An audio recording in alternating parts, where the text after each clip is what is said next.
Strangers in the night. Oh, hello, aloha. And we are live and inspired today. It is the Gentlemen with Cocktails, Freaks, Geeks, and Star Wars Sheets. Oh! I am one of your hosts, Gregory Cobrano Wells, also known as Handsome Cobra.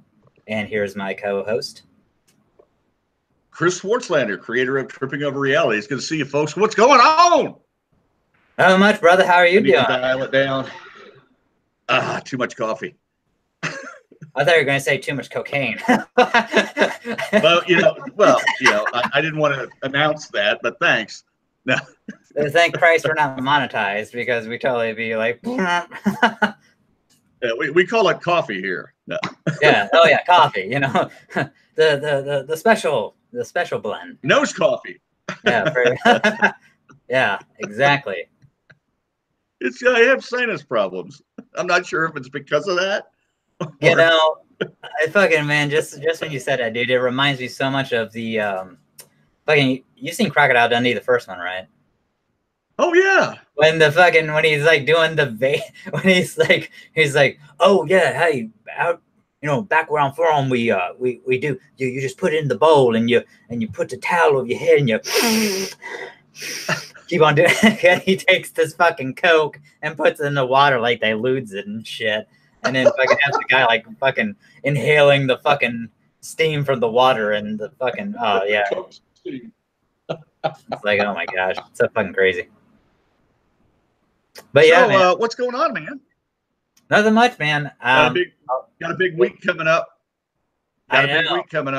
We do. And that's what we're about to announce right now, is that we are doing a live Gentlemen with Cocktails at Mountain Empire Comics, MEC, of Johnson City, in their new store next Wednesday, which is live from Mountain Empire. Yeah, I know. Which is the 19th. So mark it on your calendar, folks. December 19th. We're doing basically our holiday special, I guess it would be called. So like Star Wars holiday special. Where it's like, we're going to have like B. Arthur show up and, Luke Skywalker maybe show up with, It'll be like the Star Wars holiday special, only not as sucky. Yeah, we're gonna have like Itchy and Lumpy and Mala, fucking Chewbacca's whole family from Life Day, and I thought Lumpy was a character from Leave It to Beaver. Huh? Yeah, I thought Lumpy was a character from Leave It to Beaver. Really? I don't know. Yeah, all the millennials watching her like furiously Googling Leave It to Beaver now. Oh yeah, man. I mean, I remember June and the dad. Hot ass June Cleaver, walking around the house, always looking fine. Yeah, man, that's what. Dirtiest words ever said on television. Ward, weren't you a little hard on the beaver last night? Oh, is that what the dad's name was? Ward. Yeah, Ward Cleaver. Yeah, that sounds like a dad's name, Ward. It does, doesn't it? Okay. He always had a suit and a tie on. Yeah, they never relaxed. You never saw him in like sweatpants. No, with like a game day shirt on and suit and stains all over it. Yeah, because you're always dressed up real nice. Beaver, yeah. Wally the Beef. Yeah. Yeah. I remember like My Three Sons and what's the twins? The one with the twins. They were God. I don't know. I can think of the Pardon me. No, you're good, man. I used to watch that shit on Nick at Night, man. All the time. I Dream of Jeannie, stuff like that. But yeah, we are doing a live show at Mountain Empire Comics, December 19th. I know, I am too. I'm so excited. I know. It'll be awesome. We'll have a red carpet. We'll have a red carpet with a person out there with a microphone asking you what you're wearing. Who are you wearing? We're like fucking televangelists, basically. Fucking, But we're gonna. I don't know how long we're gonna go. Chris and I still need to work those details out. But We As may long just as you want, brother. I got all day. What's up? Yeah, I got all day. Shit, we'll be there from opening to close. I don't care. Oh, okay. It's a comic shop. Exactly. It's a comic shop. Until I they can kick hang us out at a out, I comic guess. shop all day long. But yeah, We can interview people, see what they're reading. Yeah, Ask them exactly. what they think about new books and stuff. Yeah. Oh yeah. That's like yeah, and that's why I'm kind of glad we're doing it on because new comic book day. It's really busy, usually pretty busy, and yeah, we'll make a soiree out of it. I'm totally stoked. I know I don't look it right. I know I may not look it right now. I mean I am. It's just that my what the spirit is willing, but the body just it's. I punished it a little bit today earlier at the gym, so So excuse me. He's always, and then he did it again when he got home by himself with some exactly, lotion. But that's why he's wearing the robe. Yeah, the smoker jacket. Exactly. It's flannel. I was giving him shit earlier. Oh no, you're totally good. Looks like he's chilling. Man. He's ready for bed. He's got little slippers on. Oh yeah, my fuzzy bunny slippers, my pink bunny slippers, man. Of course. Yeah. You know it, brother. It's like fuck yeah, man. But no, yeah. What's been going on with me? A lot of I've been playing. Okay, so I got a few video games, and because I've been on like a video game kick ever since, and I blame you, pal, with your goddamn Red Dead Redemption 2. It's not my fault. You brought me back in. I tried to get out, but you pulled me back in. Hey, I just gave you a little sample. I gave you a sample. The first one was for free, and then I know. And then I was just off you went like a junkie. Put it in my vein. Like a fucking junkie. Yeah, I picked up. Okay, so I'll tell you the games I picked up. Some of them I am playing. Some of them I'm not playing. Stardew Valley. Fucking that game is crazy. If you ever played like Harvest Moon 64 or any of the Harvest Moon games, it's pretty similar to that. It has I did play Harvest Moon 64, which was excellent. Okay. Yeah, I love it. Like the graphics really. I mean, the reason why I got this game is because the graphics really remind me of like Super NES, like Secret of Mana, or even Final Fantasy. Like Chrono Trigger. Is even like a better one. Yeah. Like those type graphics. I mean, that's why. And I got it for the Switch for like $14 or $15. Nice. Yeah, and I love the fuck out of the game. I mean, you can farm. I mean, the main thing is farming, but you can go into the mines.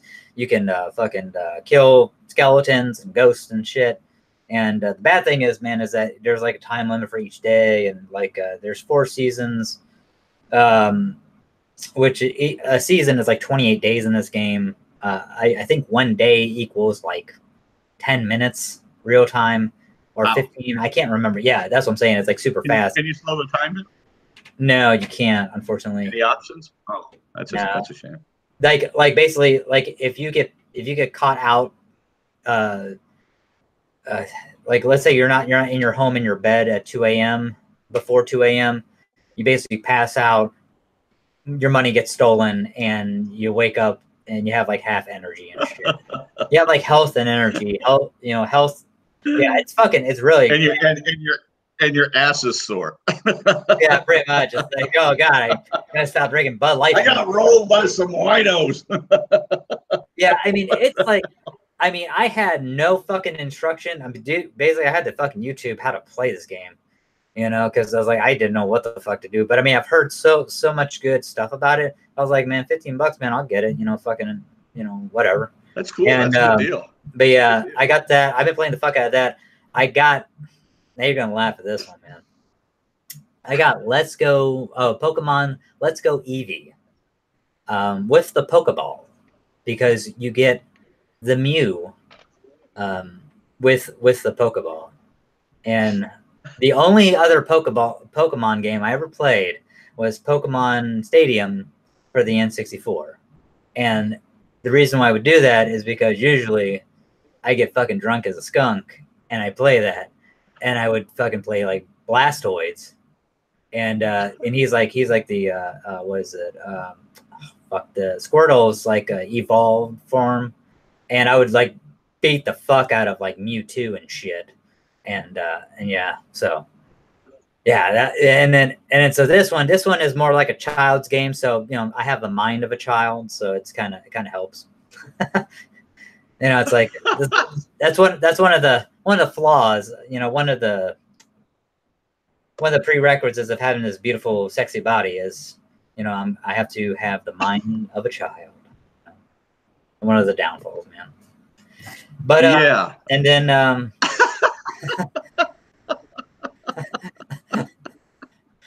and then I got The Witcher.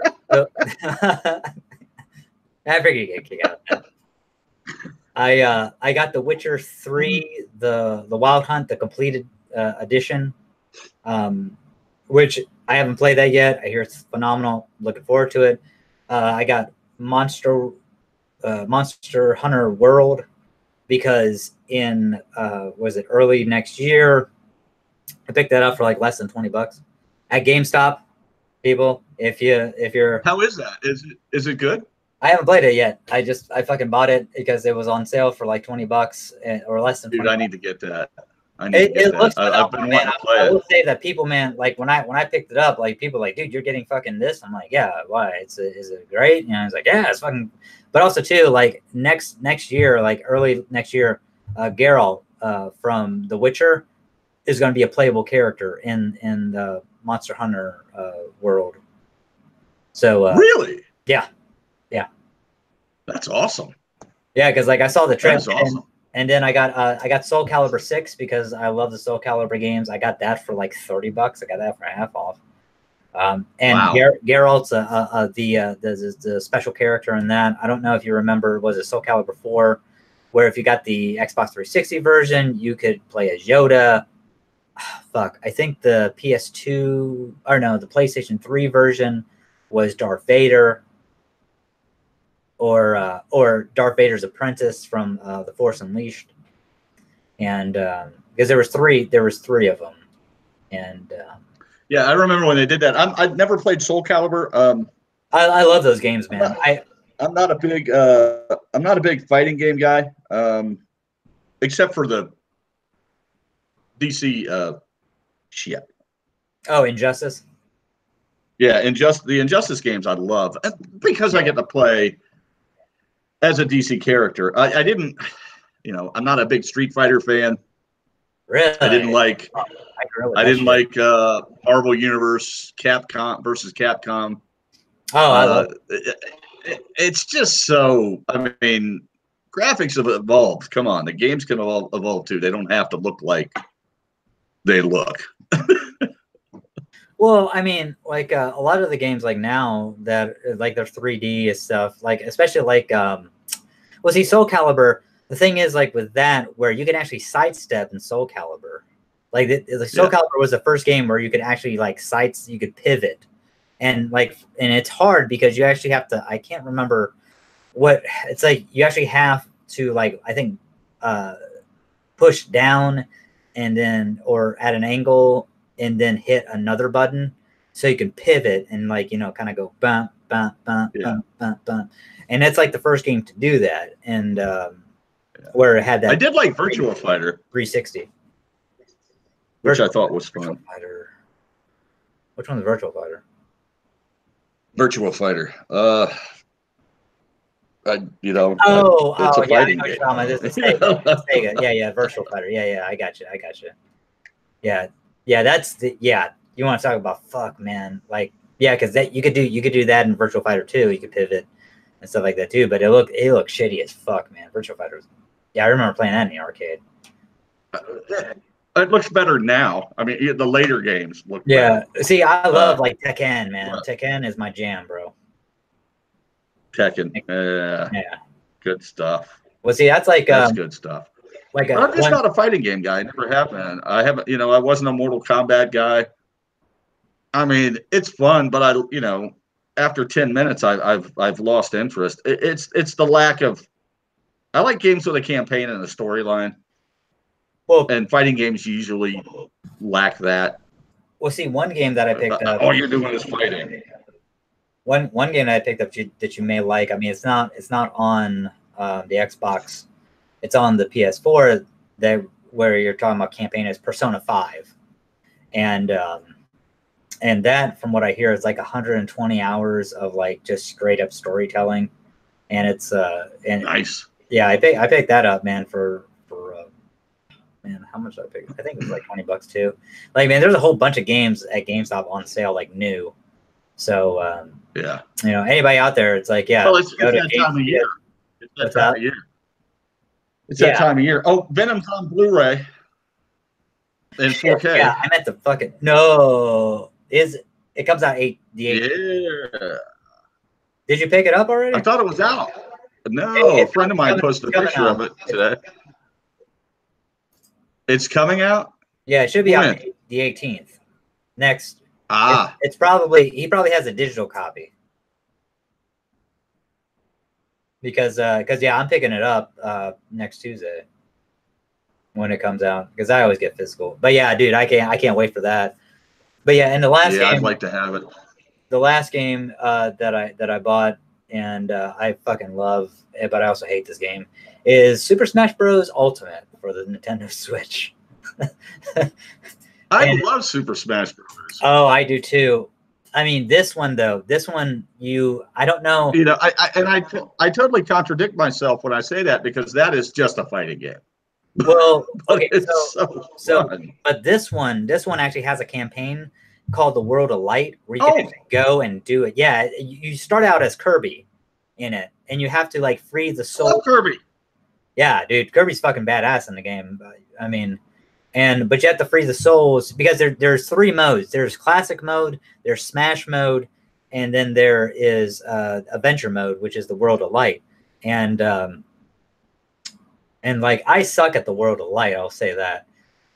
But I if you ever want to see a grown man cry, watch me play that fucking game, because apparently, like, I didn't know this, because there's some levels that you like because you have like these things called spirits, and you unlock them by defeating different enemies and stuff. Well, there's also like these boards where, like, one is like you fight 5 fucking puppet Marios, or and then there's like this the world, or the board that you're at, there's like a gust of wind that keeps on blowing you off the fucking map. Well, I didn't know that basically you actually have to get this spirit that's before you go there, that's immune to the wind gust.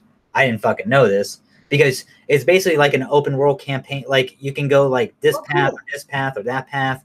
You know what I'm saying? So yeah. I didn't know this, because a buddy of mine already fucking beat it. And I'm just like, oh, well, that makes a whole hell of a lot of sense, because here I am just like fucking doing an insanity thing, and just, about ready to, fucking calling the damn TV, every fucking thing in the phone book, and just ready to break my goddamn controller against the fucking screen. And I'm like, oh, I didn't know that. But you do have to unlock the characters, because you start out with the original 8, which I think is like Mario, Link, Yoshi, fucking Kirby, and some other people. But yeah, some other fuck. Oh, Samus. How can I forget that? Yeah, Samus. I love Samus. Samus is great. Like, especially like her Zero Suit, Samus. She's awesome. Yeah. Because the Zero Suit Samus, she has like different moves because she actually has like these like fucking like like they look like lightning rollerblades and shit. And like she does like this like spin move kick and stuff. It's fucking badass, man. But yeah, you have to unlock the characters and stuff like that. And it's pretty simple. It's not too bad. I mean, the one character that I want the last character that I unlocked was the one I really wanted to fucking unlock, because I love this motherfucker, because he's such a pimp. And that's King Dedede. That's my boy. That's my jam. This motherfucker, I had to go up against this cocksucker like 10 times, because this fuckhead kept on swinging his goddamn mallet, knocking me off the fucking map every fucking time. Like, it was like ultra fucking, fucking home run. Like, he was goddamn, like, it was fucking home run derby. and this motherfucker's just knocking it out of the fucking park. Or this cocksucker, right? He would just jump up this fat fuck and then just smash me, man, like down into like the Netherlands, you know, into like the underworld or some shit. I mean, it's like, good God, man, you know, fat motherfucker. Yeah, he a pimp though, man. I mean, he's a penguin with a little fucking crown, and he has a fucking robe. Like he's pimping like me, man, right now. And does he have a pimp cup? No, yeah, unfortunately, man, he does not, man. That would be fucking dope as shit, man. If he, like, you know, like taunts is like, you know, he just like, Kavase, you know, and you can actually taunt people. You can actually taunt people in this fucking game, which is great, you know. And Leon Phelps, yeah, I have my Cavassier. I'm the ladies' man. But, I'm the ladies' man. You have to ask yourself, do you want to do it in the butt?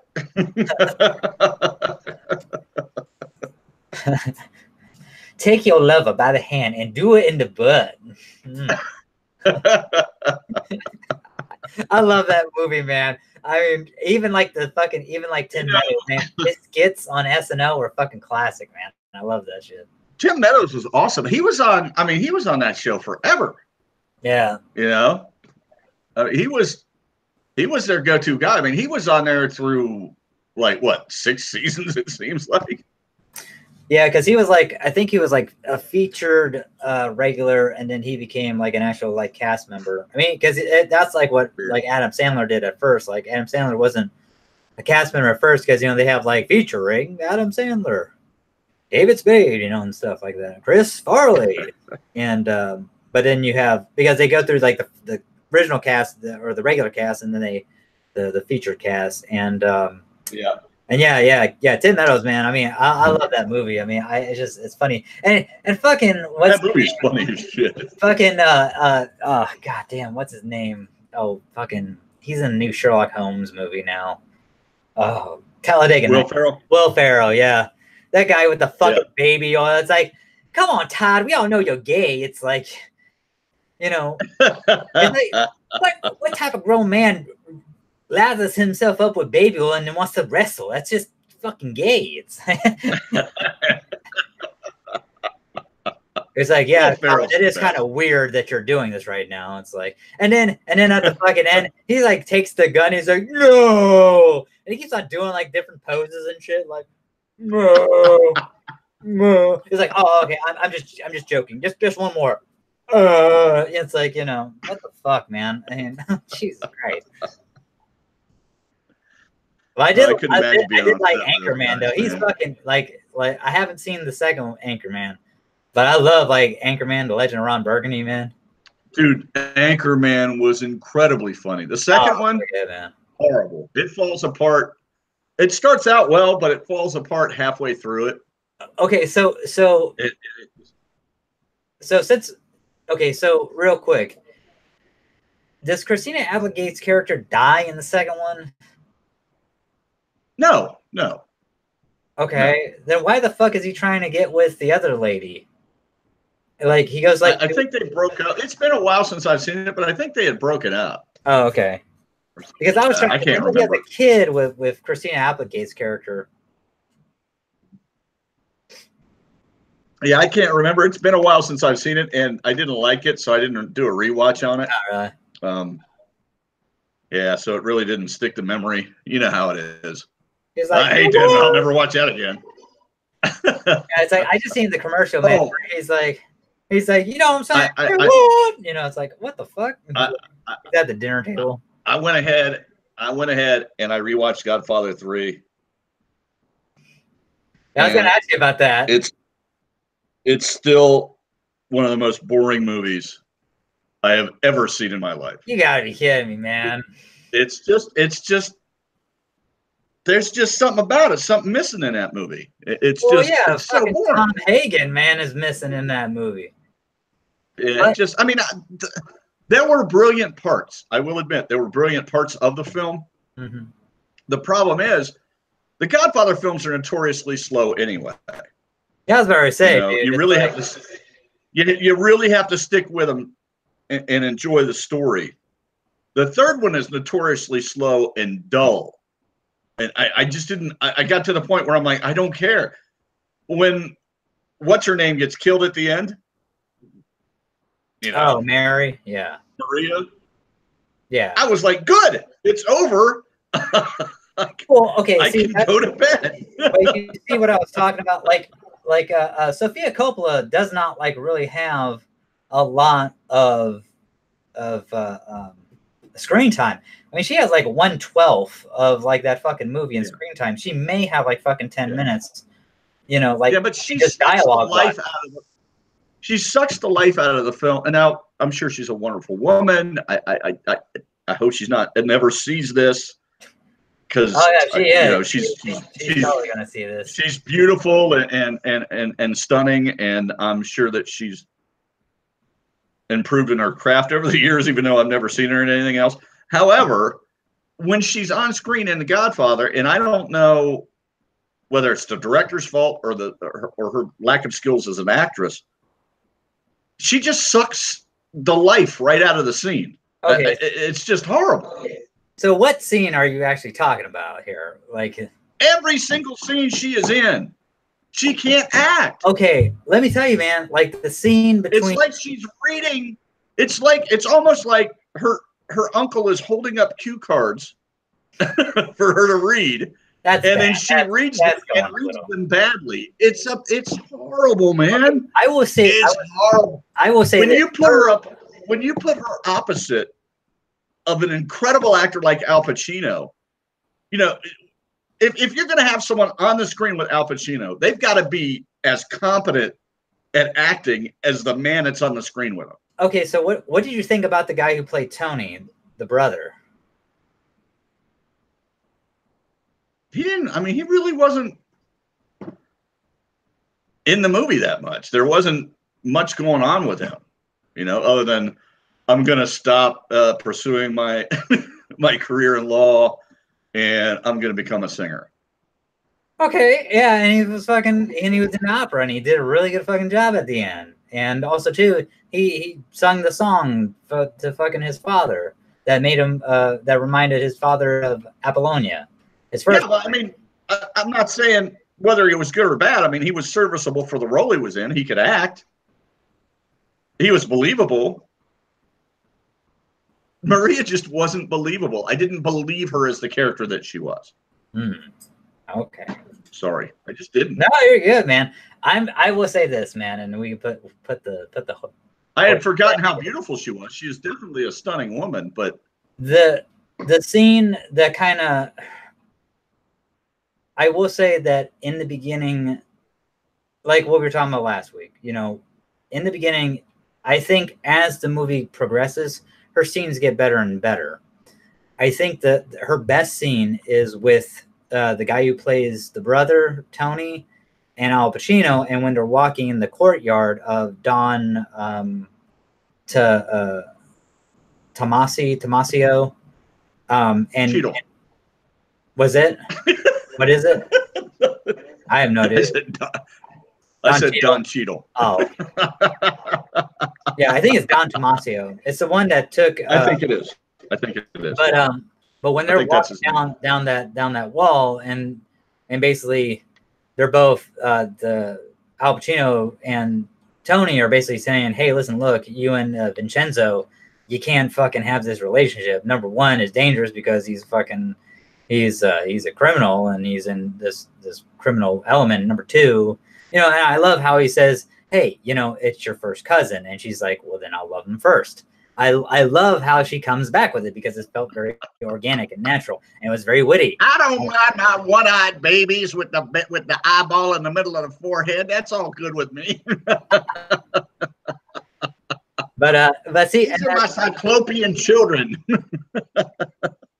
But see, that right there, man, like was like a believable, and even like at the end when she got shot, when she was like, "Dad," you know, it's like it's like she didn't know what the fuck happened, and but she probably didn't read the script. Oh my gosh, like those two scenes. But I mean, I will say the scene with her and Vincent, like when they were at his club and stuff.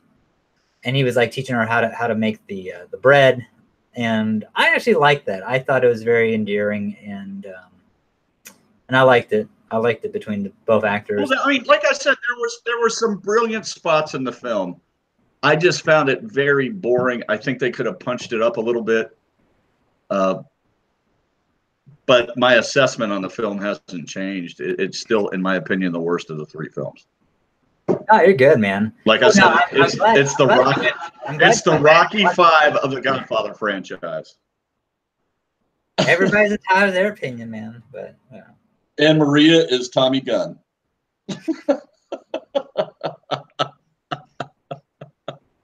But I will. You poor Tom Morrison. Well, see, the thing was, man, is that Winona Ryder, man, was supposed to be in that role, but she backed out at the last minute for some reason. Madonna even wanted to do it, but she was too old. There was another woman that, shit, I can't remember the actress. Winona probably had to do some time for shoplifting. See, she said that was a part of a role that she was playing, so she got off on that because she was like, she did it. I mean, I don't know if she's a klepto. But yeah, I'm gonna do that next time I'm pissing in public and the cops bust me. I'll be like, "This is part of a role." I mean, that's what she told them, and they I'm playing a bum. Fucking on what is it? God, what the hell is that? Rodeo Drive believed her, so it's like, you know, yeah, because they were like, okay, well, I guess so. It's like, you know, but we're not gonna bust you this time. It must be nice to, why you know. You know, the different set of laws for the rich and famous. Oh yeah, dude. Hey, man. Like, yeah, you know, like if you'd have been caught shoplifting, I'm practicing for a role. Yeah. Yeah, it's like, yeah. Don't let my pink fuzzy bunny slippers like fool you. It's like, you know, I'm really a millionaire. You know, I'm a very famous actor. But yeah, but no, man, I'm glad that you went back, man. You saw that, and going back to things, since that's a nice segue. I went back and I reread Doomsday Clock #8 twice. Yeah, and I will say, I still find it very, very lacking, and it's very slow.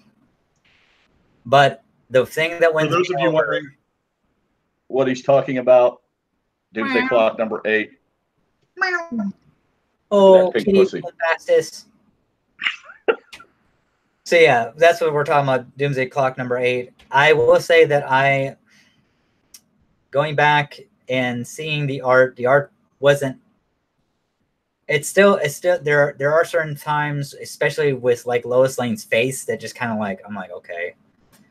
And also too, but I will say that the thing that kind of won me over was because the third time I read it, I already read it, but I was looking more at the artwork, and the artwork of Superman, that's total like Christopher Reeve Superman. And that just kind of like won me over. And that's my favorite Superman right there is the Christopher Reeve. Like, it is definitely Gary Frank art. It doesn't look any different than any of the art I've seen him do before. I did like that they're exploring a lot more what's going on behind the scenes with the whole, what is it, the Superman. Yeah, the Superman theory. Conspiracy. Yeah, just to let you know, people, this is gonna be spoilers. We're spoiling the fuck out of 8, so you know, be forewarned. Yeah, be forewarned. I liked the diet. I liked the crisis of consciousness that Firestorm had. I loved the scenes with Black Adam. You know, I like that we see where he stands now in the world, where he's still a villain, but he's running Kahndaq as a place where refugees from all over the world can come, no matter what they've done. I liked it. I liked that they kind of explored the world outside of what's going on in the main story, which I think they kind of had to do at some point. And from here on, 4 more issues? Yeah. Well, yeah. So I think from here on, it'll be a hell of a ride. Now that they've gotten that out of the way. Yeah, I mean that's like I love like the interaction with Superman, like going back and reading the interaction with. It's just the thing was it was pretty much like a fast read for me. And at first I thought that they went away from like the 9-panel grid. At first I thought they did, but then I went back, I read, I'm like, no, they're doing it. They're doing it again. Because I was like, oh, thank Christ. And but you are right when you said last week that yeah, it's this pacing of the book coming out. And it's just also too like we're all fucking waiting for this damn thing to wrap up to see what the hell DC is going to be doing. Number one, but number two, they're spinning their wheels a little bit because all these books that are monthlies have been or bi-weeklies have been coming out and like doing it's like they're the future of whatever the fuck this book is, or it's like yeah, and that's because it's going to be fucked up if this book kind of does not lead to any big change in the DC universe or explain what the fuck. I mean that's it's got to. I mean they keep alluding to the JSA. Yeah. And the Legion. So and that's the thing too is that they've got to bring them back. If they don't bring those two teams back, I'm done. I mean, they were my two favorite teams in DC. They're gone. It's bad enough they killed off Ted Kord, Blue Beetle, and never officially brought him back as Blue Beetle. Yeah. My favorite character. Well, they killed off Alan Scott and this motherfucker. I mean, at least fucking Dr. Manhattan did. Or he'll kill him. He just basically moved the fucking lantern like 6 inches out of his grasp. So yeah, that was a neat idea. And because but I imagine that all of them will be back. Oh yeah, no, yeah. I mean, I imagine that too. But I mean, like, let's say they all come back. But what the fuck was the purpose other than like an fucking exercise in academic? For the JSA to not even be there in the first fucking place when I've said forever that was one of the stupidest moves DC's ever done. It is to take their first, and not only their first, but the first superhero team that ever existed, ever, and then just put them on the shelf. Yeah, when they were doing so well with the JSA. Under when Johns was writing them, and prior to that, when what's his nuts was writing them, what was his name, Goyer and Robinson, when they were writing them, incredible stuff, and even before that, when Paul Levitz, and even before that, when Levitz was writing them back in the 70s. I mean, it has, and the same goes with the Legion. They have such a rich history that to just do away with them and never have them even mentioned in other books or, even make special appearances is just kind of stupid and insulting to old school fans like myself, that really enjoy those characters, and not just old school fans. Because what was it? When was the last JSA that came out? Right before the New 52 happened, which was what, 8 years ago? Yeah, I mean they had they had the Earth 2, which basically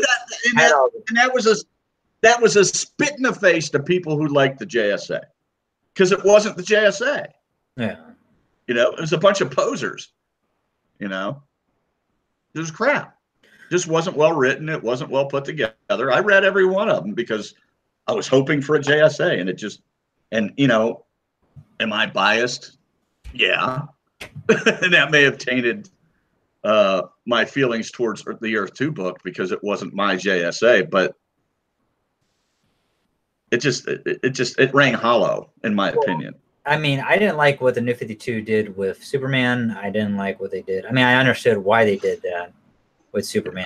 I did like the stuff they did with Aquaman, Green Lantern. They just kept, and Batman. Batman. I mean, I really liked Court of Owls, Night of Owls, and then that was good stuff. Yeah, and then see Scott Snyder.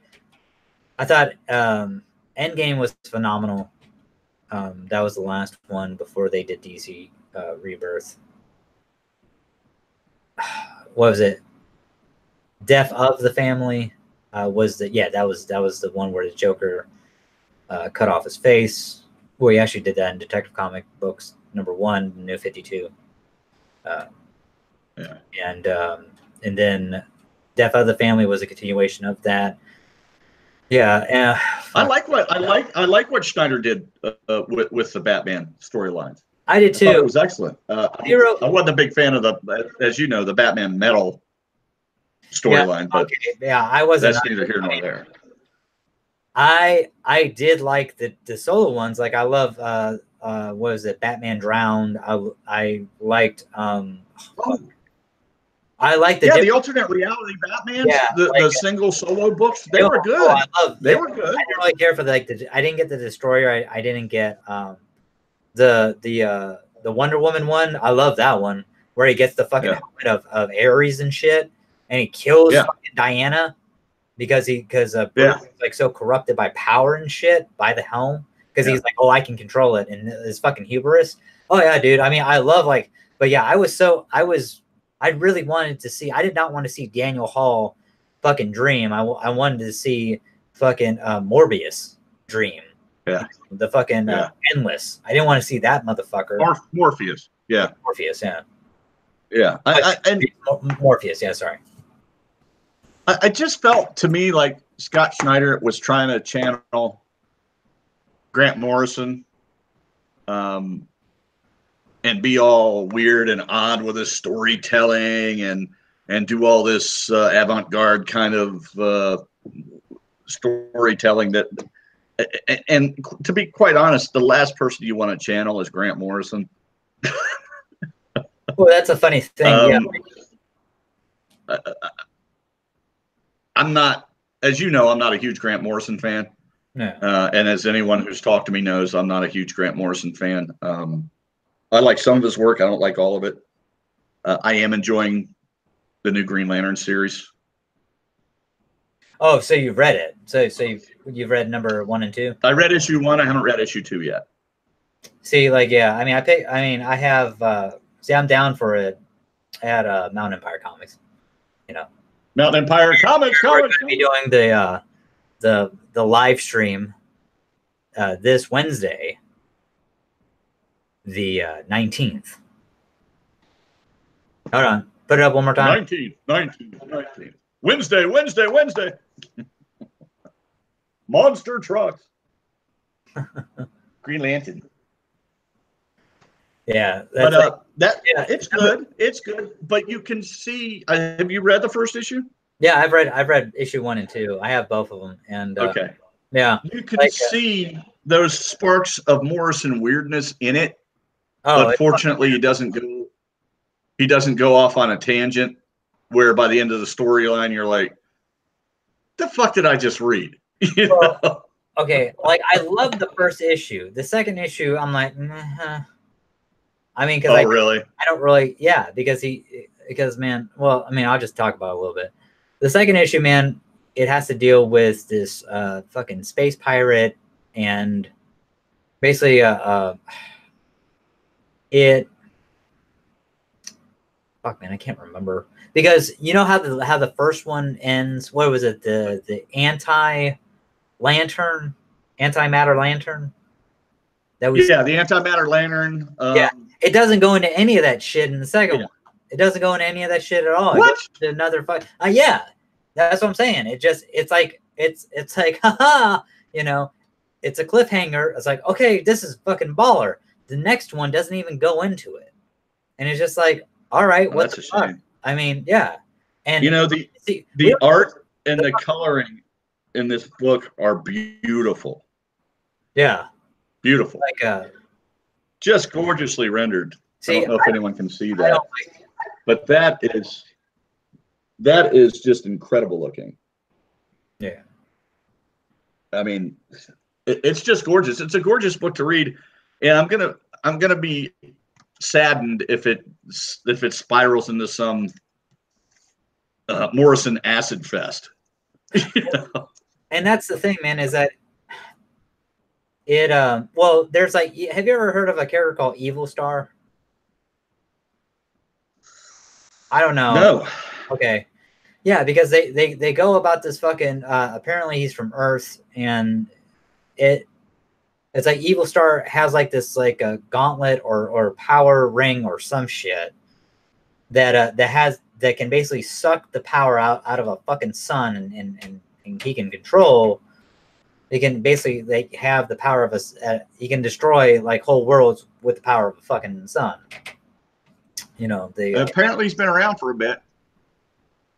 And yeah, so it's like fucking Grant Morrison takes this character. Oh, well, you know, at the end he winds up fucking dead. And there's this yeah. And the thing is that he's Evil Star's he's been around for a long time, but he's only had a couple of appearances prior. Yeah, fucking, but like, so this one like pirate lady fucking takes his technology and basically is like using it for like the black market to soup up these weapons. And that's where the book like leads off, because okay, so like one of the crew is being interrogated by one of the Green Lanterns. Well, they're not getting anywhere, so they bring in Hal Jordan, and Hal Jordan basically interrogates the person, and it's a spider creature. So he's like, listen, look, the way that you have to interrogate this person, and he's basically teaching this other lantern, which is kind of cool. I will give it that. It's kind of cool that he's actually teaching his other lantern how to do it, how to interrogate different species and stuff like that. But it's like we get no fucking. But it ends with now this other space pirate bitch has the fucking technology, and now she's trying to mass produce the fucking, because they break Evil Star out of a Green Lantern prison so they could get his tech and fucking fuck him over, and then to mass produce it for black market weapons. And it goes no fucking where with the antimatter lantern, which I'm like, okay, now I gotta wait a goddamn month, man, to figure out what the fuck's going on, man. It's like, I mean, I'm happy I got it, and I was entertained for about 5 minutes, but I'm just like, okay, well, what the fuck, you know? It's like, at least have like a backup, you know. Evil Star has had 1, 2, 3, 4, 5, 6, 7 appearances, not counting this latest one, which sounds like a lot of appearances, but the character was created in 1948. Oh shit! In All-Star Comics, number 44. Like, I'm not where he was a one-off. Oh really? And then yeah, probably they brought him back again, and he was in Guy Gardner Warrior. Oh shit!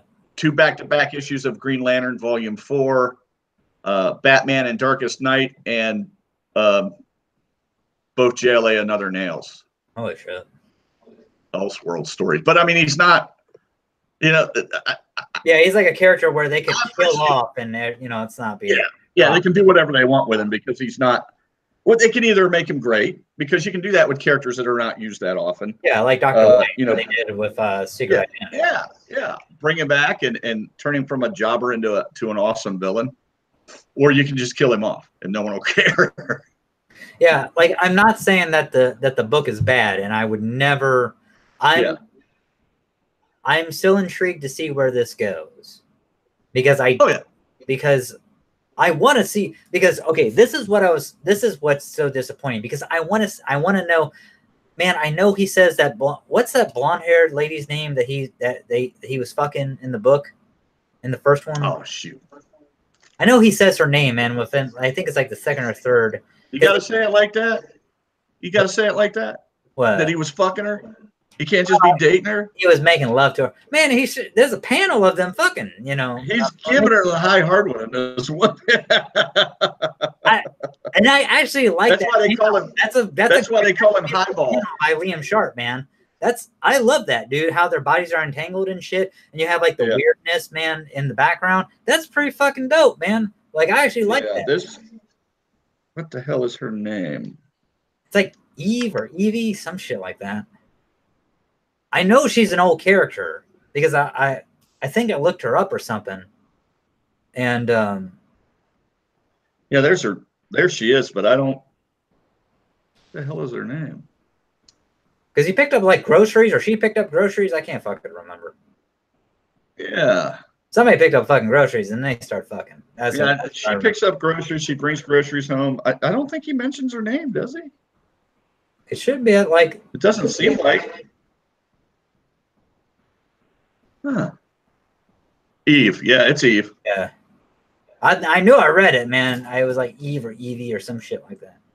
Yeah. I don't know, like if she's like Eve fucking Mambo Italiano. That's her. That's actually her last name. It's in there. It's Mambo Italiano. Yeah, we nailed it. We got it, folks. We got it. Dead on. We got this caper. We got Dead it. on. I did not. Yep, I knew. I did not pick up Batman Man Who Laughs. It is in my box. We can talk about that when I get it. I don't want any spoilers on it. Did you read it? No, because I'm not down for it, but it was in my box, and okay. I flipped through it a little bit. I mean, I love Jock. He's the artist. The one that I had was the Greg Capullo variant cover. It looked fucking phenomenal. I love Greg Capullo, man. He's a phenomenal. Capullo's awesome. It's one of those things like awesome. What we were talking about before, man. Like I have to pick and choose, man. My fucking like my comics, man, because just too. Like the problem is that I love Batman, but Batman don't need me to support him. Like shit, like the Green Lantern needs my money more, and I'm willing to see where that fucking story goes. Aquaman, or Aqua Bro now, because I mean, like if you've seen like the variant covers of like a Drowned Earth and the new Aquaman, fucking it's goddamn Jason Momoa. I'm like, yeah, man, that's what I love. Aqua Bro. I can't wait for the fucking movie to come out. I hear great things about the movie. We should. I can't wait to see that, man. Like fucking. Dude, we should go see it. Yeah, because dude, because that's the thing that got me. Like issue 25, like when they made Arthur instead of going by the name, instead of going by Arthur, he goes by Orin, his actual his Atlantean name. His Atlantean name, yeah. And he grows out his hair, has the beard, and only just missing the fucking hook hand, But I mean, he's in the the ninth. Fuck, man. It's the ninth book. I can't. It's shit. I can't remember. It's like the ninth something, and but it's like way down in the deep of Atlantean Sea and stuff like that. It's like where he meets a dolphin, the lady with because you have different Atlanteans with like mutations and stuff like that, and he actually is like building up where the I think the War of Atlantis happened and stuff like that. When Orm like attacked and stuff, and I love that, man. That he's, and also too, it's like Arthur Curry.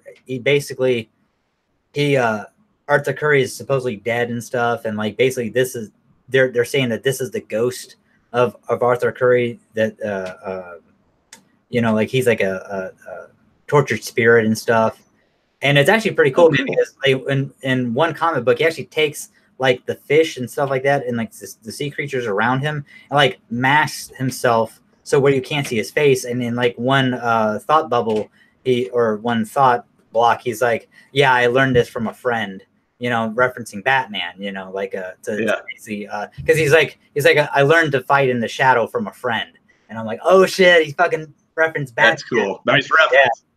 Yeah. And Starfucker. Yeah, pretty much. But yeah, man, like ever since then, and then I still need I know Drowned Earth a little bit. I have the books, I just haven't had time to read it. I know that Black Manta gets the powers of Arthur from like the elder gods of the sea, like basically strips Arthur of his powers, gives fucking to Black Manta because really? Yeah, and he becomes the king of the sea. And but at the end, he gets stripped of those powers. Arthur gets them back, but Mara takes over. She's the queen of Atlantis, and also too, she's actually a part of the Justice League now. Mara. Oh, cool. Yeah. Yeah. And yeah, because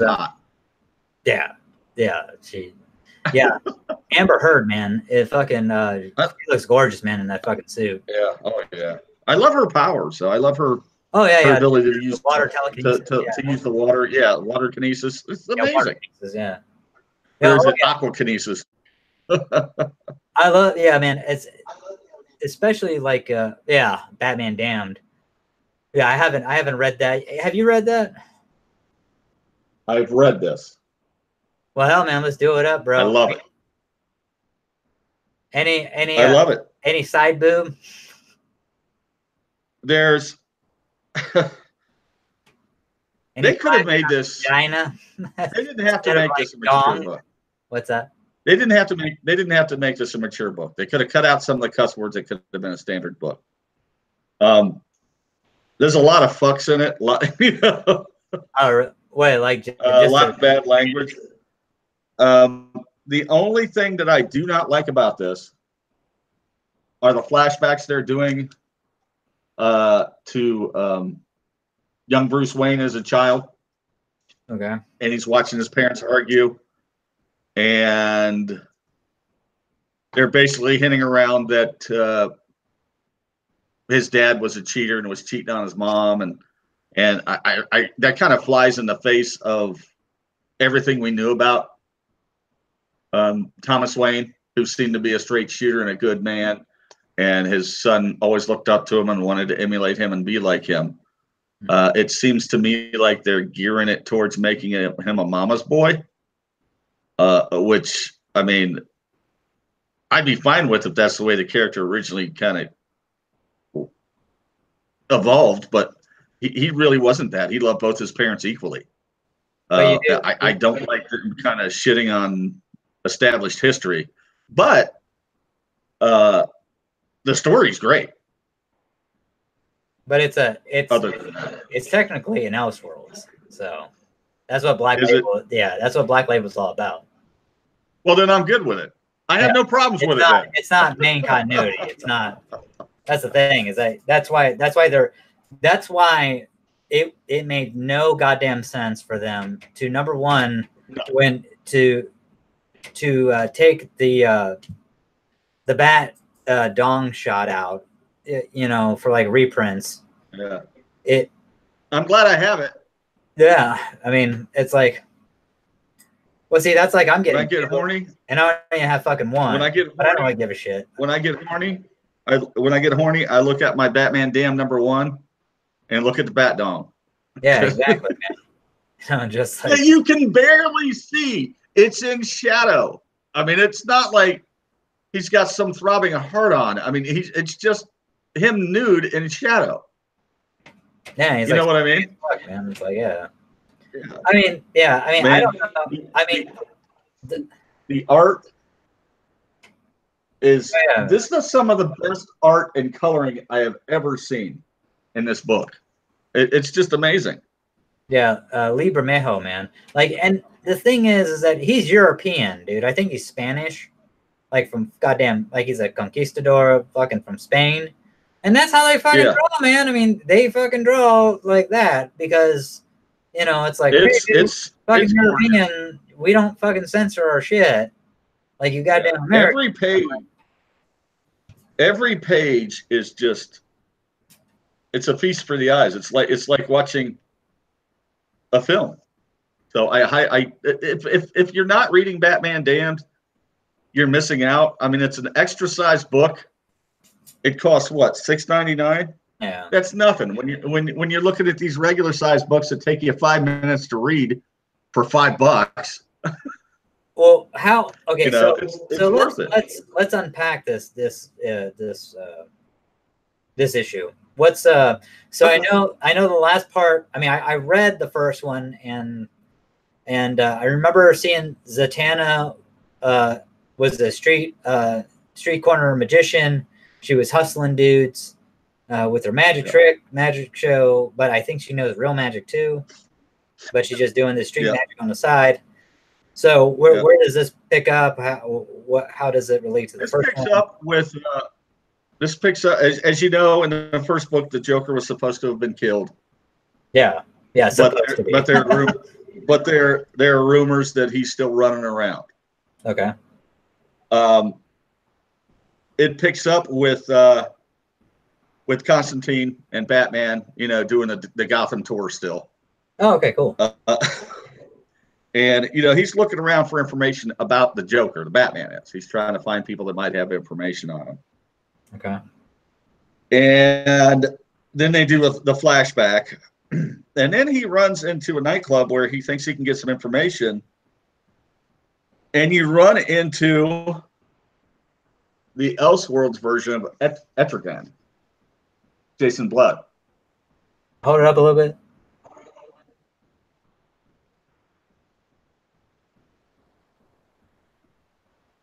Oh, that's Jason Blood, and it's cool. And he's like a rapper. The guy with the shades. Yeah, he's like a rapper, and he's got all these people cheering for him in this nightclub, and they'll do anything for him. And of course, Batman goes in there to bust him up, get some info out of him on the Joker, and he forces everyone in the nightclub to pull a gun on him. Dead Man swoops in and jumps into one of the bodies and kind of gets him out of there. And then there's this huge quake, and that weird lady appears again. I think she appeared in the first one. And they still haven't said who she is. She appears to Batman, and he's like, I know you, and then she's like, hush, don't say it. And then it goes on to she may be that version of Death, like the Endless. And then there's a fire that Batman goes into, and the fire, of course, is reminiscent to the Tobey Maguire fire, where he goes in to rescue someone, and the Green Goblin's in there, but instead it's this fire guy. but he thinks he's going to get information. This guy basically promises him that he knows, what he's looking for and what he needs, but Etrigan pulls him out, and Constantine pulls him out of the fire, and he's like, you don't want to talk to the guy in the fire. And then it goes on, and then there's they finally think they run into the Joker. There's this big chaotic scene where all these guys in masks are firing on the police officers, and you've got this silhouette that looks like the Joker leading them, and it turns out that it's Harley. Oh, really? And she's lost her mind because the Joker's gone. And she's basically begging him, to take her life. And that's kind of touching. And at the end of it, it looks like he is killing her. So we'll find out in the next issue. Hey, can you show what Harley looks like? Oh yeah. She's wearing his makeup.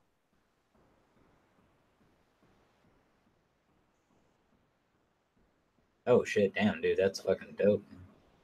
Yeah, it's cool. But it's an excellent story. I know we just gave a whole lot of spoilers for anyone watching who haven't read it, but I mean it's worth reading. I just skimmed over the surface issues and the surface events in the book. It's a deep book. I like it, and I definitely will follow that one to the end. It's a great storyline. How many issues are in that? Do you know? It's supposed to be 3, as far as I know. Really? Yeah. I mean, they might have extended it to 4 or 5. I can see it being a 3. I can see it being a 3-issue series. It's good. I like it. I mean, yeah. I mean, I'm picking. It's good. I'm picking. Was it issue 2 next week?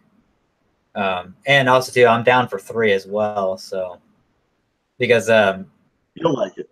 Yeah, I mean, because I was kind of hesitant to get, because I wanted to because of the Harley Quinn cover, because I love that fucking cover, and just the cover. I mean, and I love Lee Bermejo's art. So it's just one of those things where I'm like, yeah, you know, I got a little extra cash squirreled away. I'll get this one. But I was kind of hesitating at 3, but you know, Diana, owner of Mountain Empire Comics in John City, was Mountain Empire Comics. Represent. But she was kind enough to say, hey, listen, look, if you don't really like 2 and you don't want 3, just let me know, because I'm pretty certain that I'll be able to sell it. I'm like, yeah, I know it's Batman, so it's like, but I didn't want she'll be able to do it. I didn't want her to get stuck with the book. But I mean, from what I see now, most likely when I actually like go in depth and read it, I'm gonna probably like it. And that's the thing, is that I'll when it becomes like a fucking, because they'll probably do like an absolute edition, and they'll do like an uncensored version of it. Yeah. You know, and that's, you know, and that's so goddamn stupid, is that basically you have fucking cocksuckers like Stephen Colbert going on fucking, you know, his channel, the late night, and just making fun of fucking, you know, Batman's dong. And this cocksucker probably doesn't even read fucking comic books, let alone fucking, dude, why are you making a joke out of this, bro? Oh, just because you got to fill in, because your writers can't write anything better, you know? I mean, what a joke, man. You know, that guy was a fucking loser on the Daily Show, you know, because the joke was not the bat dong. It's the fact that people got so riled up about it in an adult book. Well, you know, when where did it come from? I don't know if anyone shit.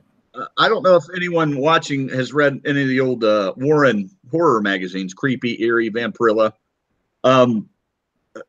It was nothing. Hell, Heavy Metal. It was nothing to see a boob every once in a while, you know.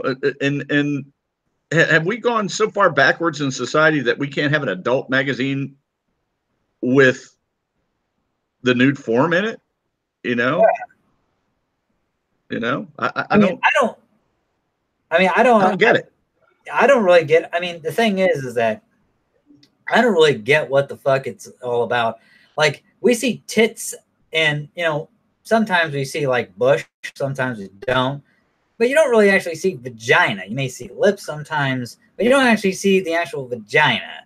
It's like, you know, in the fucking books, you know. I mean, depends on what books you're reading. I don't. Well, yeah, that's true. I mean, but you know what I'm saying? It's just, but I don't even fucking read those books. You can see your kidneys. Yeah, but I mean, but the thing is that, I mean, it's not like, okay, so it's like, I imagine it's like, okay, Batman's sweaty. He's fucking, he's not like, has like what we talked about the other time when we talked about this. He didn't have a raging fucking hard on, man. Like ready to bone Silver Stain Cloud, or fucking, or Selena Kyle, or whoever the fuck. The guy stripped down, butt naked. The guy was sweaty as fuck. He was tired. He was in his fucking injured. His home. He was injured, if you'll remember, and he was going to treat the injury. Oh yeah, stripped down naked. He's on the slab. Yeah, he's in his house. Yeah, for Christ's sake. Yeah, and man can't be naked in his house. But I guarantee you. But see, that's like, man, they show. I'm not saying that they show way worse, but it's one of those things where I don't understand what the fuck it's so unappealing about like the male nudity, you know, like having like male nudity in a book, but female nudity is totally acceptable. You know, it's like, it's totally fine. I mean, I don't know. I don't know. I think I'm going to have to disagree with that assessment. I think if they had shown, if this were an adult book centered around Wonder Woman and she was nude, I think there would have been an issue. Yeah. I think it's the fact that it's a mainstream comics character that was nude. Yeah, of course. I mean, that's that people lost their minds about. And then people need to get over themselves. And this whole provincial movement in this country where, you know, everything has to be their way or no way. I mean, come on, you know. Yeah. It's okay to be a porn star, but it's bad to watch porn. What have we done in this? I mean, what is going on? Yeah, sorry, man. Like, yeah, I mean, I know I like kind of misspoke. Like, I wasn't trying to say that. Yeah, like the thing you are correct, and that's where I was kind of wrapping in. I was going that way to where I'm sorry. No, what you were talking about. No, but you totally hit the nail on the head, because I would have went around the mulberry bush like 5 minutes, and because that's what I did. Bush. oh my God. But yeah, but you are correct. It's fucking Batman. I mean, if it was like, oh my God, who if it was like Guy Gardner, Green Lantern, showing dong, no one would have gave a shit, because it's like, oh yeah, it's Guy Gardner. No one read it. It's like, yeah, he's the wild one. He's goddamn Yosemite Sam. You damn varmints, here's my dong, bitch. Here's my shooter. Yeah, no shit. It's like, it's Guy fucking Gardner, warrior. And but Batman. But that's what I don't understand. It's like, okay, it's like, it's DC taking a fucking stand and saying, I mean, DC should have doubled down and been like, yeah, Batman has male parts. That's why it's Batman, motherfucker. Man. Like, yeah. I mean, he's not Bat Ken doll. Yeah, exactly. I mean, it's like, what's wrong with? I mean, and they could have said the goddamn thing that I said, where it's like, we see a female nudity all the time, where it's like, I mean, I'm just like this. We don't see male nudity all that much, especially when it comes to like mainstream characters. But this is like an Elseworlds. This is not like main. This is a mature readers. Okay, and it's even stamped on there. So it's like, you see fucking, if you were to see Clark Kent's dong, for instance, it's like, okay, that's that number one, that's Lieber Mayhew's interpretation of his of what he's packing. No, and number two, it's like, okay, it's for mature readers. It's like, that's why it's called Black Label. And Black Label, if I'm not mistaken, is a fucking is a brand of alcohol. That's like top shelf shit.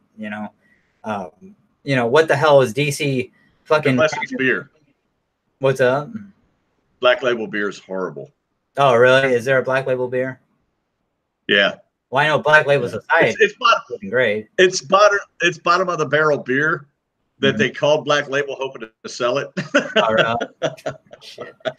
But yeah, man. But it's like, okay, how are you going to have this alcohol reference in your fucking book label if it's not going to be, because what you're insinuating is that, okay, this is for mature readers, this is for fucking not elite people, but people of a certain gravitas, who's fucking like seeing everything, and are looking for something more there.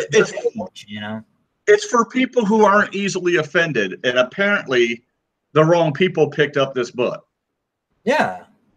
I mean, if you're like if for some reason, if some fucking parent let their fucking child pick up this book, number one, you're a fucking moron. Number two, the person who sold it to you is a goddamn retard. And number three, it's like, what the fuck you thinking? It's like, this is a mature reader for a fucking reason. I mean, it's like, it's like the parents who bitch about their kids playing Grand Theft Auto that they bought for them, and being a hooker, didn't read the warning on the package that. Yeah. They didn't read the warning on the back of the or on the game that said, mature audiences, and it lists everything that's in the game: drug use, sex, nudity, foul language. Content, I can't believe there's foul language in this game. It says it on the box. I mean, goddamn, man, it's like, be a little more involved in what your kids are doing. It's like, it's like when you work at a place that sells like these video games or content. It's like, hey, listen, look, you do realize that your son is buying that you're buying this for your kid, right? You don't play this, okay? So you do realize that all this stuff is in, and they're like, yeah, that's fine. And then it's like, oh, my little Johnny, he came back from school talking about beating hookers with a baseball bat and stuffing them in the trunk of the car, and then driving around. And it's like, what the hell? It's like, bitch, you bought the game for little Johnny. Don't act like you were fucking, off in the goddamn nosebleed section when a motherfucker, tells you, hey, bitch, this is the fucking shit. And you're like, yeah, very nonchalantly, if I may. Because they're not listening. So fucking stupid. Because they're not listening. They're just smiling and nodding, not listening. Yeah. Happy they're making their kid happy. not paying any attention to what's going on, because that's what we do in the world now. We just smile and nod so we don't offend anyone, and just move on and don't even take in what someone just said. And next thing you know, oh my God, what's he doing on that game? That's horrible. Is he robbing that bank and killing those people? It's like, it's called Red Dead Redemption 2, bitch. That's what you do. It's like, you know, fuck. I'll kill a polar bear in the fucking game if I need to go to fucking Antarctica. We are not allowed to talk about Red Dead Redemption though in this episode. We are not allowed. I was waiting for it. We did 3.5 episodes on that damn game, which I'm still playing. You're still playing it? Good Lord, man. Yeah. Have you finished? I'm loving it. I'm still Arthur. I still have him alive. I'm not doing that mission where we rescue excuse me, sorry, John, until I get more of the side stuff done. Okay. I have almost all the bandit stuff. Okay. Where are you? And by the way, doing the bandit stuff takes away all of your honor. Oh yeah, dude. Oh, but dude, you can gain it back by fishing, dude. Just fish and throw the fish back. I mean, that's what I do. Yeah. Dude, you'll gain it back in no time. Yeah. I do that, and I walk through town saying hi to everyone. So, yeah. Hey, what's up? What up? What up? And it's like, fucking hey, man. There's like plethora of people that fucking do that. Oh yeah, you can do that all day long. But yeah, I'm at the part where I have to meet old girl at the Sadie. Yeah, I have to meet her, and then we have to rescue John. Oh yeah. You're okay. I'm at that part. Yeah. So I really don't want to move much further past that until I get more skins and more stuff made and unlock more of the unlockables. I had the fucking man. I couldn't. That motherfucker was pretty hard for me. Like I had to do that like 3 or 4 times just because of the No, you're okay. I'm sorry. I'm talking about the air balloon. Yeah, you're past that, right? Yeah, you're actually, I'm past the air balloon. The air balloon was a bastard, man. Like I had to fucking do that. It was hard, dude. They just kept coming. Yeah. Also, too, trying to fucking control the damn thing while Sadie is fucking like dangling from the shit, trying not to fucking hit the bridge, you know, or the train tracks when you. Oh my god, dude, it's like so fucking. Hey, did you find the Civil War knife? Yeah. Okay, I just found it today. Yeah, and the Civil War hat. Yeah. Yeah. I just went over to the fort again. I know I'd been at the fort before. Yeah, I didn't bother looking for it. I didn't know that there was a way that you could go down, because when I went, I didn't either. So like I didn't even know that you could go down it, and because it was fucking dark in the little left hand corner. But yeah, I went down there. I got the Civil War knife. I got the oh shit! I got the wide knife. I got the Civil War knife. I have I have the antler hatchet. The what? The antler knife. There's the antler knife. I don't have that. Antler. Yeah, there's one with like it's like an antler hilt. It's in a bear. Like there's a guy who's shit. It's like right before, I believe, Mount Hagen. It's like going up that way. There's a place you'll see like this dead bear carcass, and right underneath the dead bear is a guy, and he is he basically the knife, I believe, he stabbed the bear in the back, but his face is like all mauled and shit. He has like no face, and it's gruesome. But yeah, that's where you get the antler knife. Shit, man, what is the the Viking hatchet and all that? Yeah, I got the Viking hatchet. I got the pirate sword. Pirate sword. I don't have the Tricon. I need to get that. I have the hat. You know what? What pisses me off is when you wear that shit and everyone makes fun of you walking through town. Oh, do they really? You're like, I'm just fucking gonna kill everybody. There's one. Well, I had some asshole, man. Oh, I told you about that. Yeah, about the asshole. Like, what are you doing out here at night? And I just fucking killed him. And I put like predator bait on him to get the cougar. And you know that the lady that you help up north. I don't know if you've done that side mission. Way up north, there's a lady in a cabin. Yeah. Well, I ran into this creepy dude, just one of the random encounter campsites, and he starts talking about her. You know, I was up there and I saw her, and she asked me to leave, and I left, but I kept looking at her from the bushes, and I'm thinking maybe I can go back up there and, you know, talk about, you know, how much he liked her and stuff. I just shot him dead. I don't blame him. Like, yeah, fuck this guy. I would have hogtied him and stabbed him, man. I shot him with the sawed-off shotgun. It just blew his head. Blew his fucking head off. Just. Yeah, dude, I love how they're like Gallagher hitting a watermelon. Jelly, you know, it's like, God. Oh my God, dude, I know, man. See, that's why, man. Like since I'm doing like all the side stuff now, or just like the. See, I'm trying to get all the dream catchers. I'm trying to get all the. I needed to take a break from it, man. I just really needed a break. Because you know how you're getting near a dream catcher, you can feel it. Your controller shake. Oh, does it really? Yeah. Yeah, because the thing is that you can get the ancient arrowhead if you get all 20, and I can't remember. Oh, really? Yeah, it does something for like. I don't know if it boosts your accuracy with the bow and arrow. It does something with the bow and arrow. I can't remember what. Like one shot. I still want to do the vampire.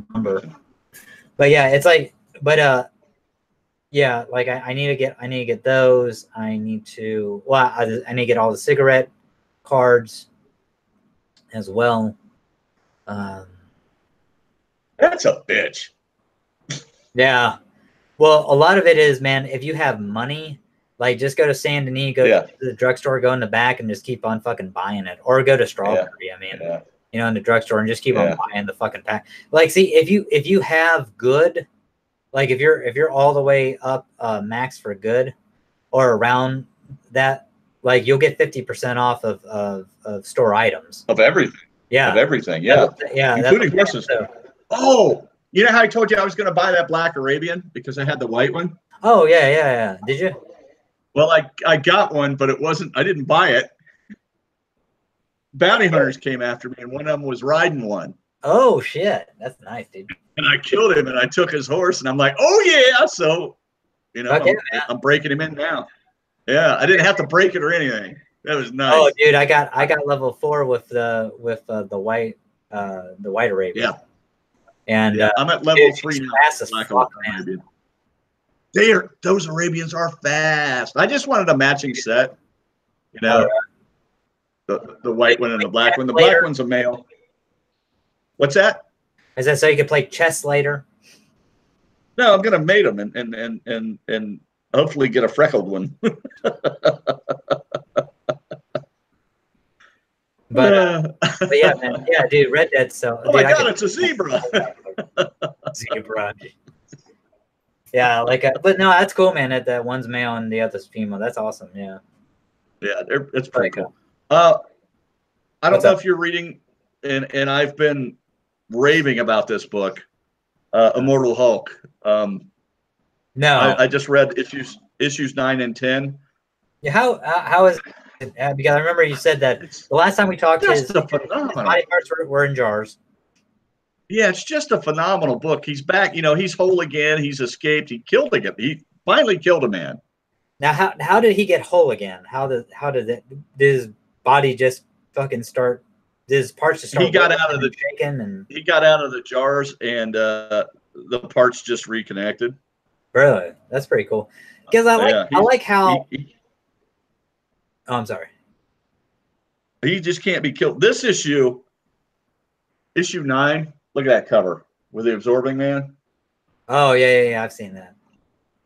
This is a phenomenal book. 9 and 10, my God. This book is amazing. It's a lot of fun. It's the Hulk as a horror monster, basically. Yeah. Going back to the roots, man. It's just done so well. And I like how they're integrating his origin story from the first books, from the Kirby Lee books into this. They're lifting panels and putting them in it in certain spots. How is it? Because does Alex Ross do the cover of that?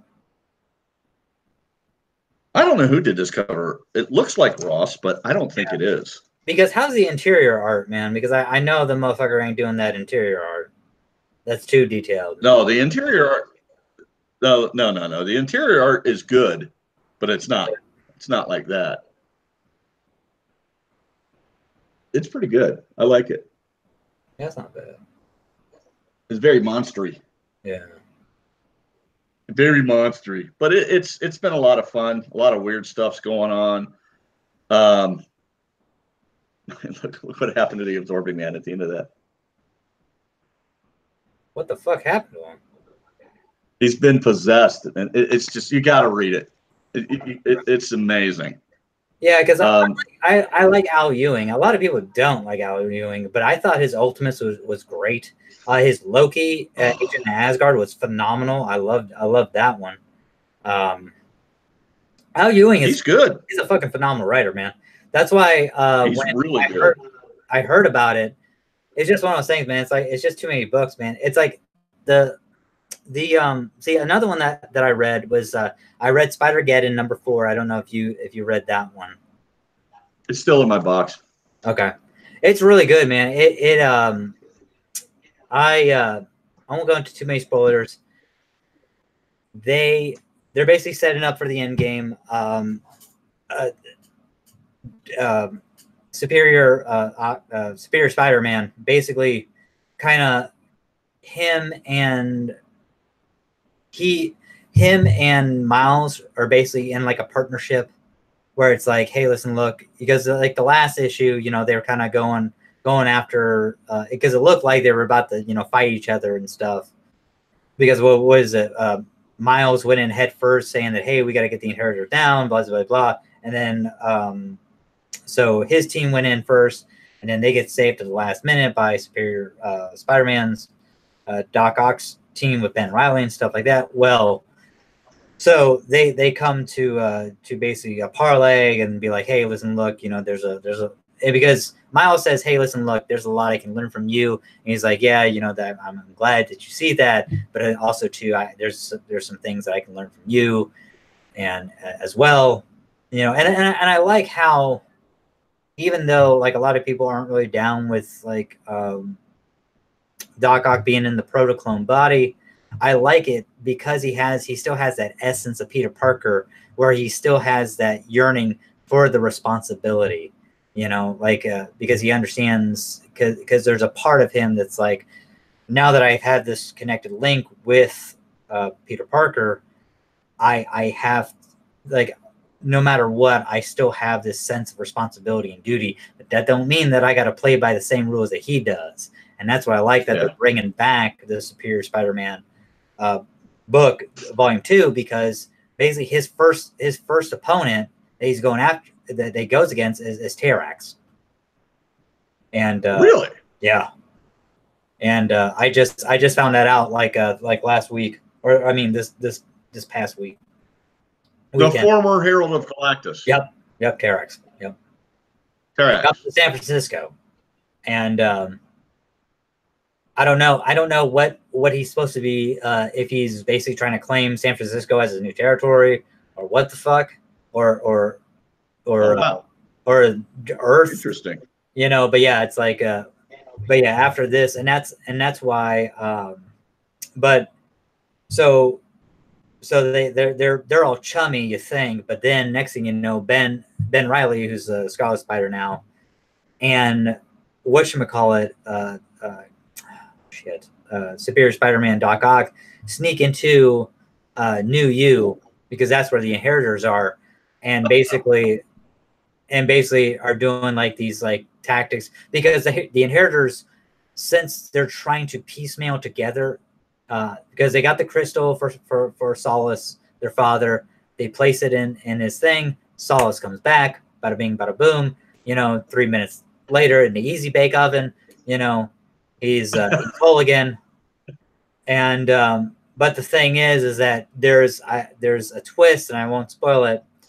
But I think it's setting up for the final issue number 5, where you have this twist, but it's going to be undone by the same person who launched the twist.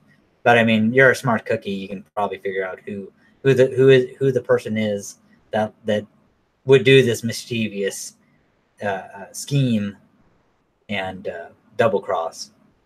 But yeah, so it's like I'm really enjoying it, really liking Spider-Geddon. I know I totally poo-pooed it in the beginning, but just knowing that we're getting another Superior Spider-Man book out of this, just like, I'm all for it, man. I'm like, fucking let's do it. Yeah, I'm trudging my way through it. I'm not a huge fan of the alternate universe Spider-Man. Mm-hmm. Oh yeah, you're totally into Gwen Stacy, right? Spider-Gwen. That's like your favorite. Marvel has got to stop mashing up names and then coming up with characters. I mean, that is just not how you do it. Cosmic Ghost Rider, Spider-Gwen, Gwenpool. Oh, and now the Incredible Wolverhulks. What? Yes. That is coming soon to a comic shop near you. Are you fucking serious? I'm not lying to you. I'm so disappointed in Marvel's current creative process. Here, I'll this was pointed out to me by Diana. You said the Incredible what? Wolverhulks. Wolverhulks. Yes. Talking about like fucking Weapon H and shit? Because I mean, Weapon H is already out. Yes. Yes. Is he a part of this shit? No. Okay. Just like, look, stop mashing up your fucking characters, okay? Yeah. That's not good writing. Yeah. Let's give Wolverine the Infinity Gauntlet. Why? Yeah, you should give Spider-Man the Infinity Gauntlet. Oh Lord! I mean, it's just a bunch of ridiculousness. And I'm not saying there aren't any good Marvel books. I mean, I'm reading. You're reading the Immortal Hulk. I'm already saying. I'm reading. It's like. I'm reading the Fantastic Four book, which, by the way, is fucking phenomenal. The new Fantastic Four is great. The wedding of Ben Grimm and Alicia Masters is going to happen next month. The best defense. I thought I just saw the wedding issue over at Mount Empire. It's a wedding issue. It's a wedding issue that I got at Mountain Empire Comics, but it's not about the wedding. It's like a preamble. Sorry. It's a preamble to the wedding, like the girls' bachelor party and all this. Or the bachelorette party. It's a lot of fun. That's a cool fucking cover, man. You got the wedding happens. What's that? I said that's a cool fucking cover, dude. You got the Den Vultures, man. Yeah, dude, that's. Oh yeah. I saw that over there, man. I almost bought it, dude, but I didn't have enough dough, man. The hot She-Hulk. This one's stuck. It's got sticky on it. I'm just kidding. Does it? Reading the best defense as well, which is Marvel bringing back the original Defender. That's a Scotty Young cover. Yeah. Dude, I love Scotty Young, bro. I love Scotty Young. Scotty Young is awesome. This is the Hulk. It's of course they're bringing back the Defenders, the Marvel's most powerful team. The Hulk, Doctor Strange, Silver Surfer, and Submariner. Was it Wolverine for a minute? Oh, he was the new Defenders. I'm talking about the original. This is the original Defender. Yeah. Okay, my bad. And it's 4 single issues leading into 1 team issue, and so far I've got the Immortal Hulk. They're holding the other ones for me that I'll pick up, and that looks good. So I am reading some Marvel books, but a lot of what they're doing is trash, man, and it's really sad that but at least they're putting out something for everybody, and Stanley said a long time ago, and Marvel apparently still follows this credo, we throw as much stuff up against the wall as we can and see what sticks, and that's what they do. Well, see, unfortunately, they're doing it all as canon instead of like imaginary stories, you know, or what ifs. Well, I'll say this, man. This is what I hate about both the big two, man, is that they're both cannibalizing themselves, man. Like when it comes to the marketplace, and that's always been my, like, I don't like having to spend, what is it, like $6.99 on the fucking Batman Damned, you know? Yeah. I mean, to me, I understand it's in prestige format, but fuck, man, back in the day, man, I remember the Killing. I have the first fucking print of the Killing Joke on the fucking bookshelf over here, and if I'm not mistaken, I got that bitch for like $3.95 plus tax and shit, you know. Yeah, but if you compare this Batman Damned inflation, to any other magazine, to any other magazine-sized book out right now, this is your cheapest bet. It's magazine size. Yeah. You know, any other magazine-sized book is going to cost you $8 to $10. Yeah, I mean, see, I don't really buy magazine size. I mean, that's just, but also too, it's just one of those things where I don't know, man. It's hard for me to. That's like, okay. I've got a problem trying to spend, you know, $5 on a standard comic book. Yeah, that's what I'm getting. When I was a kid, comic books were a quarter. You know, I go out and get 4 comics for $1. Inflation hasn't gone, you know, that much. Yeah.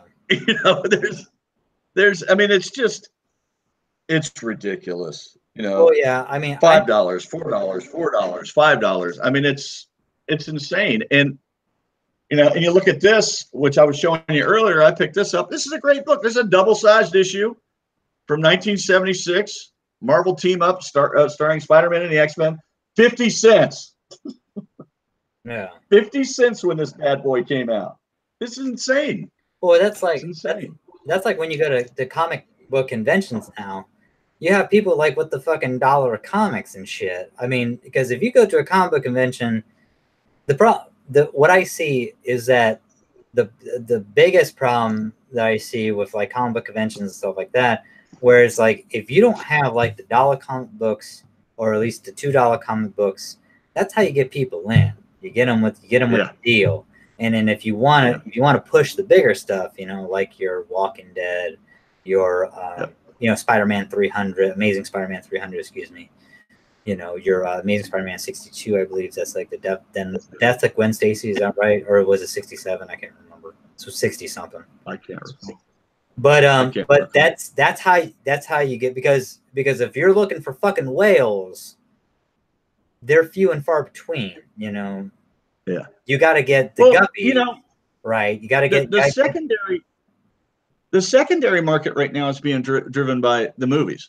The prices on these first appearances are just going up and up and up, and they're skyrocketing, and they're going to crash in five years. No, it's just, mark my words. You know, and they're books that didn't sell for even half of what they're going for now. Last year are going for $300-400. Yeah. Well, I mean, it's because of all these. Same thing happened with the speculator market in the 90s. Yeah. Everyone was buying up books. And when the bottom fell out, no one could get rid of all these books. And they're like, what the fuck did I do? Same thing's happening now. You know, people are going out spending outrageous amounts of money on books that are not worth the money they're paying for them. Yeah. And they're going to lose out. You know, they're investing in books that they're not going to get their money back on. They're buying high. That's like the Batman Damned. Now, don't quote me on this, but I mean, people who made like, I don't know, what was like? Did you ever like find out like what the highest one? No, I did. I bought mine for cover price. Yeah. Because Mountain Empire Comics is awesome. Yeah, exactly. I bought mine for cover price. They didn't increase the price like a lot of fucking dickheads did. Yeah, that's what I was about to say. That own a lot of other shops. When they found out they were going to pull it from the shelves, they're like, "Oh, well, let's charge $40 for this motherfucker and make some money." well, stop screwing your customers, you dicks. Yeah, I mean, dude, that's like if anybody would like if I had that book, like if I was in New England or some shit, like and motherfucker did that to me, I'd be like, yeah, dog, yeah, I'm not buying my books here, man. You know, I'm going to fucking yeah. I mean, that's a ridiculous move. It's like I had it in my pool. You put it in my pool. You were going to charge me $6.99 for it. And then when this fiasco happened, you jacked it up to $40 and $50. You still expect me to buy it? Suck my dick. It's not happening. Yeah, I mean because it's not even a goddamn panel that we're talking about. I mean because it's just because to me it's like realistically it's ink and fucking paper if you want to get technical. Yeah. I mean that's why. And it's a book. It's a book that in 20 years you're going to find in a dollar box. Yeah, and that's because they're mass produced. They're all over the fucking place. Yeah, I mean, it's like it's one of those things. It's like it's because I mean that's what's killing me right now is because you don't think goddamn Batman the first printing. I mean, I think they must have had like 500,000 of those goddamn things already. Man, the first because just the pre-order alone, man. It's fucking Batman here. It's Batman's bigger than fucking Superman. When it comes to everyone knows Superman, but comics it's not a rare Batman. It's not a rare commodity. We're not talking about a book that had a limited print run. Yeah, exactly. We're not talking about like it was huge. First issue, or even Walking Dead second issue, which or the Ninja Turtles. What's up? Or the Ninja Turtles, the first issue of the Ninja Turtles. Yeah, which was done small press one. Kevin Eastman and what's the other guy? Kevin Eastman and what? Eastman and Liard. Yeah, Liard. Yeah, thanks, man. Yeah, I always forget. I mean, come on. Dude. Yeah. Yeah. And I did want to show you this. I'm going to show this off. I know that you saw it on Facebook. What the hell was that? But I'm going to show you this. I used to read these. My wife bought this for me. It's an early Christmas present. Sweet. I don't know how she found it in such good condition, but it looks to me like this box set had been opened at one point, and then they just put it on their shelf because these look brand new. Yeah, man. Holy. It looks like they just came out. These are from 1978. Jesus Christ. They're beautiful. It's 1 and 2 of Spider-Man. So this is the first 6 issues. And this is the second 6 issues of The Amazing Spider-Man. I read these in the library when I was a kid. I used to get them all the time. First 6 issues of the Fantastic Four. This looks like it just rolled off the printer. Yeah. And then the first 6 issues of the Hulk. Oh, that's very badass. Man. These are excellent. They're really hard to read because it's so small. They're so small. Yeah. I could read them when I was a kid, but I think they're going to be a little difficult now. Well, I mean, and that's always been my problem, man. I mean, because those are basically like mini graphic novels, man, right there. Yeah. I mean, and the thing is like that's what Marvel and DC should be going more to, original graphic novels, man.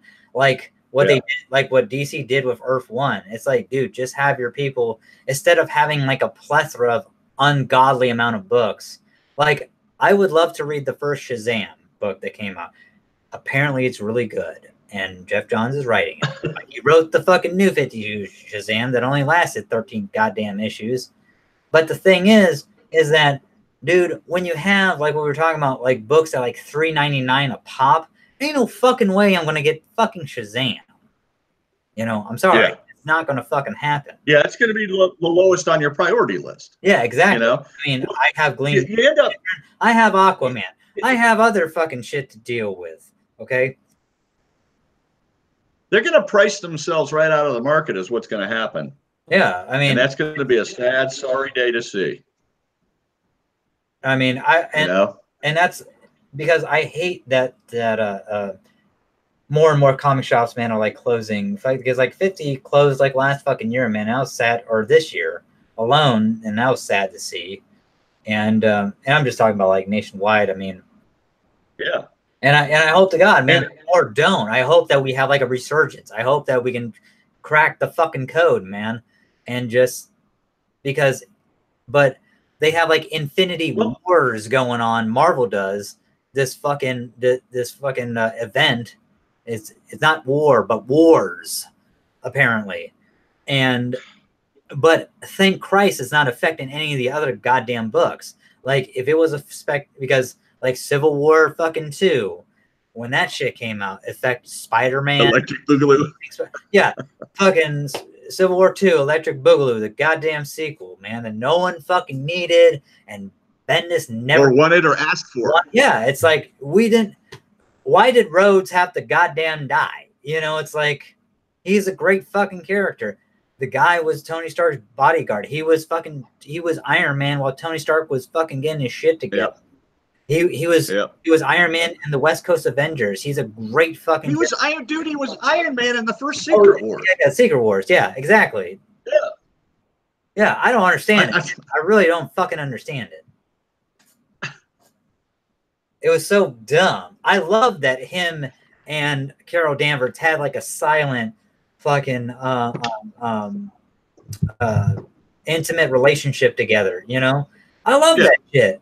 You know, that they only mentioned it like in her book, you know, and that's and that's because of Kelly Sue DeConnick, which I'm not a big, you know, I don't really like her stuff, but I mean, I will say that her Captain Marvel, I did enjoy reading that. But like her other stuff is so fucking weirdy for me. Yeah, they're killing themselves, and as they do that, they keep raising these prices, and people are having to buy less and less books. I mean, there's a happy medium there. You hit the right price lane. People can afford to buy as many books as they want in a month, and you're still going to be profitable, and I mean uber profitable. Right now, you're driving fans away, and I'm including old school fans like myself. I mean, I've been reading comics for 45 years. Yes, 45 years. I've been reading comic books, and I'm hesitant to buy anything anymore because I'm afraid I'm going to pick it up and it's just shit writing, and I paid $4 or $5 for a comic that took me 3 minutes to read. You know? Yeah. Oh well, that was great. No, I mean, I'm in agreement with you, man. I mean, I don't mind like reading a book, like like the Doomsday Clock, right? Like the first time I read it, I will say that it was a hell of a lot faster read than it was the first one, because the first Doomsday Clock, like that, man, like you had to look at each panel, you had to look at every detail of that book to figure out what the fuck was going on, and that's what I loved about when Doomsday Clock 1 and 2 first came out. They were boom, boom, you know. Now 8, it just kind of felt like I read it and I looked at the panels and I'm trying to study them, but I'm like, man, there ain't shit here. You know, why am I investing myself so much into this? Yeah. You know, and that's what kind of infuriated me the most. And knowing that I mean, we got another 2 months or at least a month and a half now.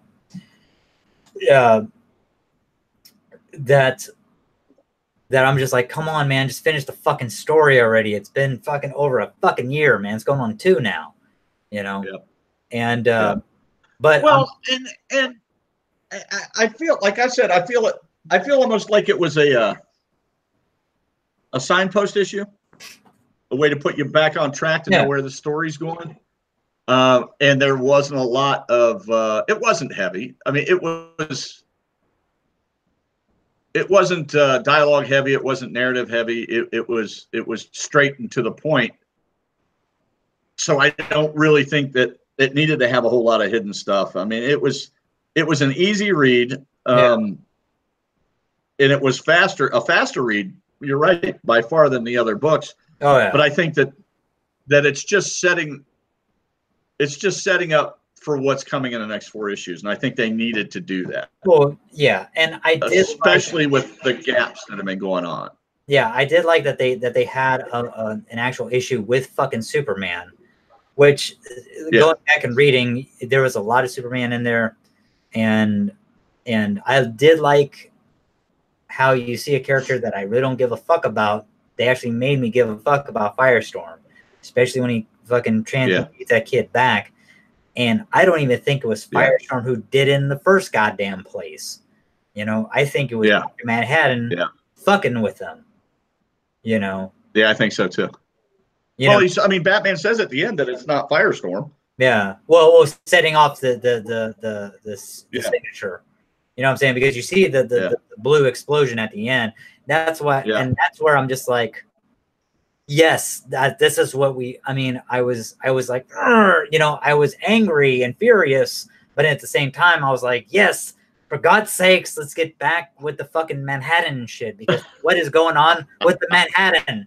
I'm about ready to table flip a fucking chair into the goddamn sun here if we don't get on the fucking track. Yeah. Now I do like how they're using the Watchmen and Dr. Manhattan specifically to explain why the DC Universe's timeline has been kind of fucked up for so many years on and off. I think it's great. It's a stroke of genius to bring them into the DC Universe proper and to use the fact that he's an uber powerful god to explain why things have been so fucked up. But I want to know why.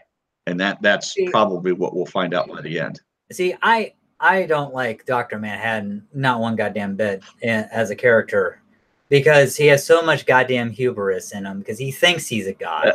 Because he tries to detach himself from humanity. And it's like... And no one ever complained about his fucking big blue dong. Yeah. I mean, there's nothing but dick. Yeah. In the last, that's exactly... I mean, you think Jeff Johns would censor that shit, man, or would allow that shit? Like in the last one, because we saw a lot of blue dick, man, in the last issue 7, when he finally fucking appeared. You know, there's a lot Put some pants on him. What's up? Put some pants on. Little fucking bikini briefs, man. You know, I mean, you know, like when he was with the Minutemen and shit. But that's what I love about like the character John Osterman. As much as he tries to divorce himself from humanity, that little slither still is there, because it's like, okay, dude, you were never a god. You are not Zeus. You're not Apollo. You're not Hera. You know, you are a fucking man. He's a great tragic character because he wants to be so much more than he actually is, but at his core, he's still human. Yeah. Well, he started out human. That's like the last issue, man. Like when he was like, man, what the fuck? Because Marionette, like she says something to him, and he's like, "You're pregnant again," and she's like, "Huh?" You know, it's like, I love that shit, man. I mean, and I know a lot of people may not like these characters, man. The Marionette. I actually fucking like them, man. I mean, you know, I love that the fucking that after they made love and shit, that the Joker busts in with fucking the comedian and fucking Marionette and Mayim are just kind of standing there butt ass naked and like, what the fuck you doing? You know, it's like, you know, when they're just kind of like having like the little pillow talk session and shit. You know what I'm saying? That's fucking great, man. It's like I know we needed this, man. I know we needed this fucking issue, but God, man, I'm so looking forward to it. I get what you're saying. We're so close to the end of the series that we can taste it. I know, and we want to know what's going on. Yet they're not giving up. And this is a sign of good writing right here. He's not giving up anything until he's ready to give it up. Yes, teach me. And I think teach me the ways, this young Padawan, because you are a master writer. This issue, I am a master writer and baiter, but this this particular issue may well have been put together so that you did have that reaction, and you're like, "Damn it,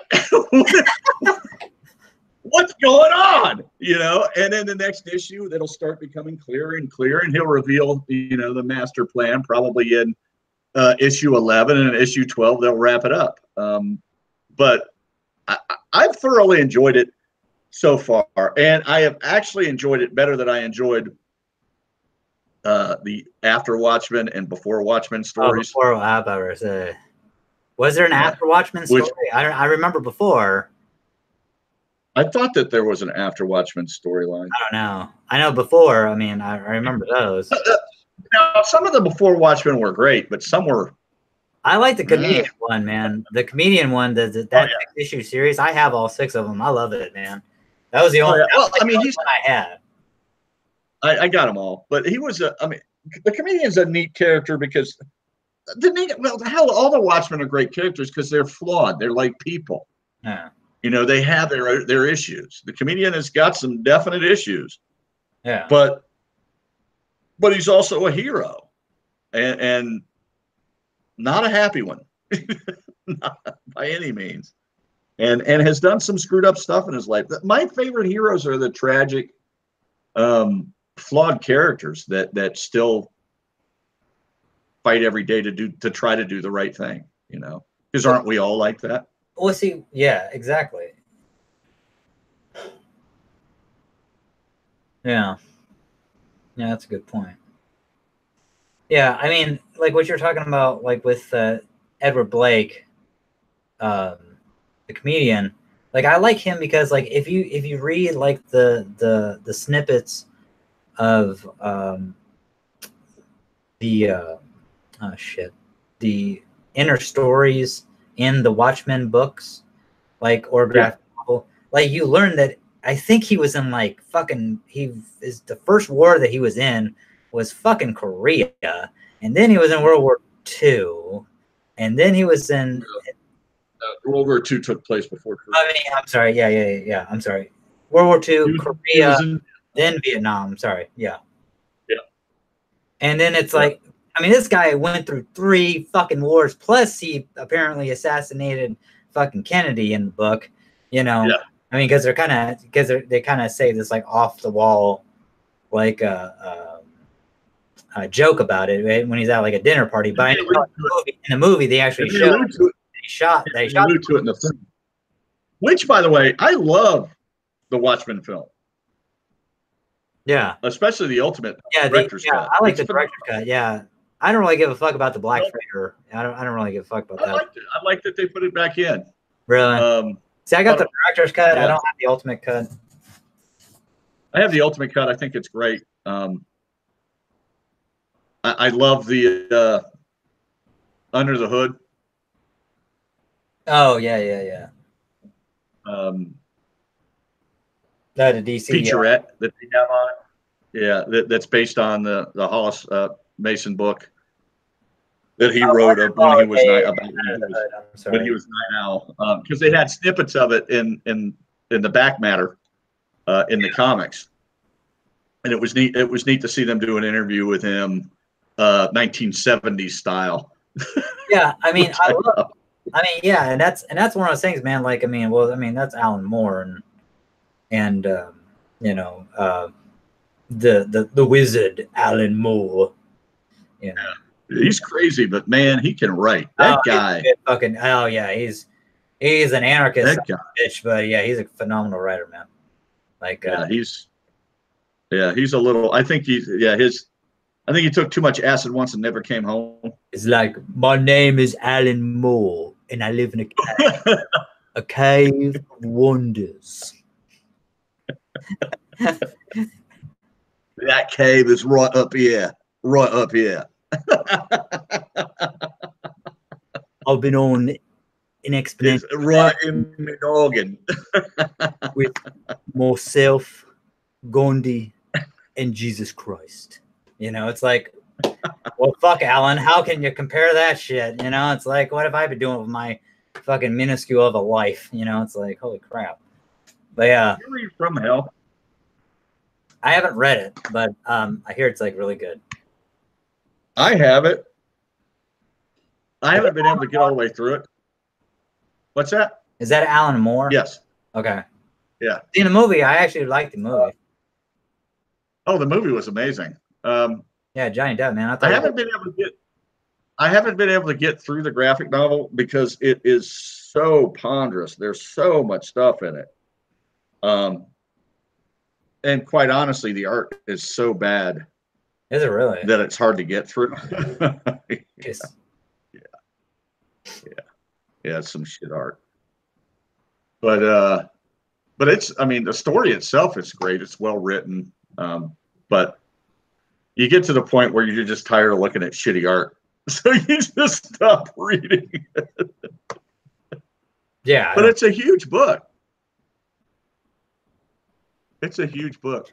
Leaving Extraordinary Gentlemen was a great series that Alan Moore did. However, the movie is so bad.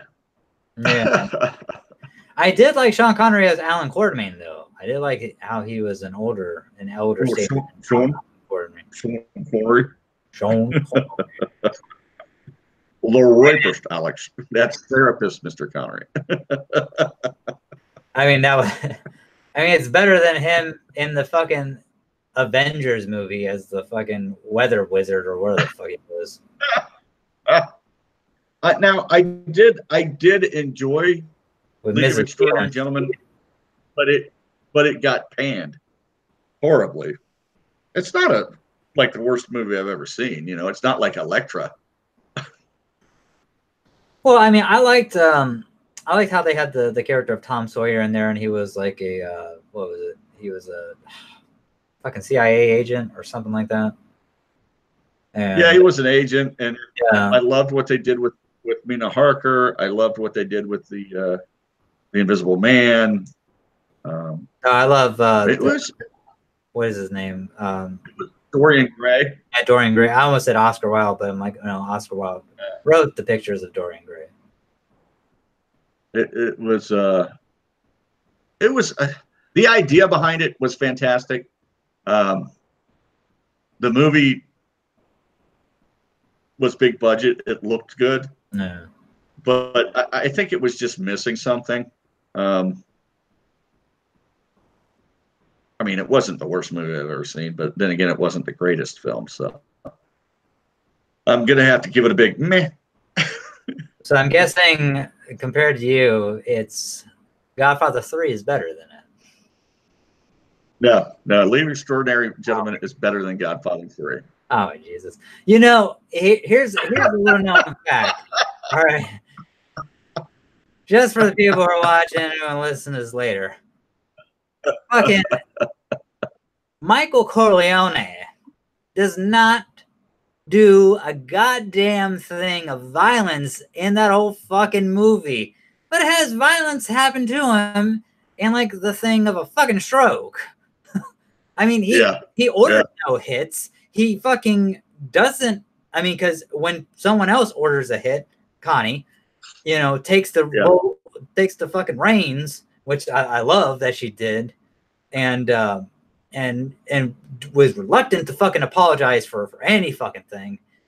It's like, you know, it's like he just becomes an old curmudgeon of a fucking man, you know, because I would have loved to have seen like a fourth one, because this is my whole thing. I would love to have seen a fourth one where it's like, okay, so when we see him at the end, when he dies as an old man, that's 1997. That's the year that he dies. So he's 59 in 91, or no, I'm sorry, in 79. He's 59 in 79, so he would have been what, 70, 77, 67, something like that. When hold on. When are you saying he died? He died in 97. And the movie takes place, he'd be 77 years old. Yeah, he'd be in his 70s, yeah. Yeah. See, what I would have loved to, like, if Vincent, you know, Vincenzo was supposed to be the downfall of the Corleone family in the fourth one, the final chapter, I would have loved for Michael to have stayed in fucking Sicily and basically took on an apprentice, kind of, sort of, basically, to where it's like Michael knows that, hey, bad shit's happening in America, but he takes this kid on as an apprentice, and this kid takes on the name of the Corleone family. you know, in yeah. out of respect for his mentor, Michael, you know. And then it's like, and then you have like a movie where it's like those two, Vincent and him, kind of like butt heads. It's like basically, no, Vincent, you're fucking up because you're getting the family into drugs and shit like that. And it's like, you could name it The Godfather Rebirth or Godfather, you know, Legend. I don't give a fuck what they call it, but it's like that was Secret bad. What's up? Hey man, The Godfather Secret Wars. Yeah, The Godfather sequel, man. Whatever you want to. Here's the thing about me. I hate fucking reboots. I hate them. Just continue the fucking story, for God's sakes. You know, just because you don't like just because you don't like a story, it's like a fucking comic book. You didn't like the story arc. The ball keeps on rolling. The character went through some tough shit. Okay, great. You know, the character It depends on how long it's been. It depends on how long it's been between films. I didn't have a problem with them rebooting Batman at all. Christian Bale as Batman, you know, after the Joel Schumacher films. Yeah, I mean, it's like, because there were so many years between them. But you had Spider-Man, Amazing Spider-Man, and in Spider-Man Homecoming. How many times are you going to reboot this character within such a short time span? No. I mean, it was ridiculous. What they never, ever should have done the Andrew Garfield Spider-Man. I thought they were horrible. They were badly acted and written. My opinion, you know, I'm sure people don't like that. The Tobey Maguire films, I think, were great, except the third one, which was horrible. I can't stand Tobey Maguire, man. He looks like a pedo, man. I mean, he looks like a pedophile. That dude just looks. I just can't stand the guy. The way he looks, he just looks like a pedophile, man. I'm just saying. I thought he was great as Spider-Man. I thought he was great as Parker. I like this Tom Holland guy. I think he's great. Yeah, I think he's the best. Spider-Man too. Yeah, I think he's the best so far, except for the original from the 70s TV. Oh, yeah, of course, man. You know, the dude, oh, fuck, man. What was that guy's name? He had the fucking hair. And he had the worst fucking hair. Oh, my God, dude. Jesus Christ. This guy.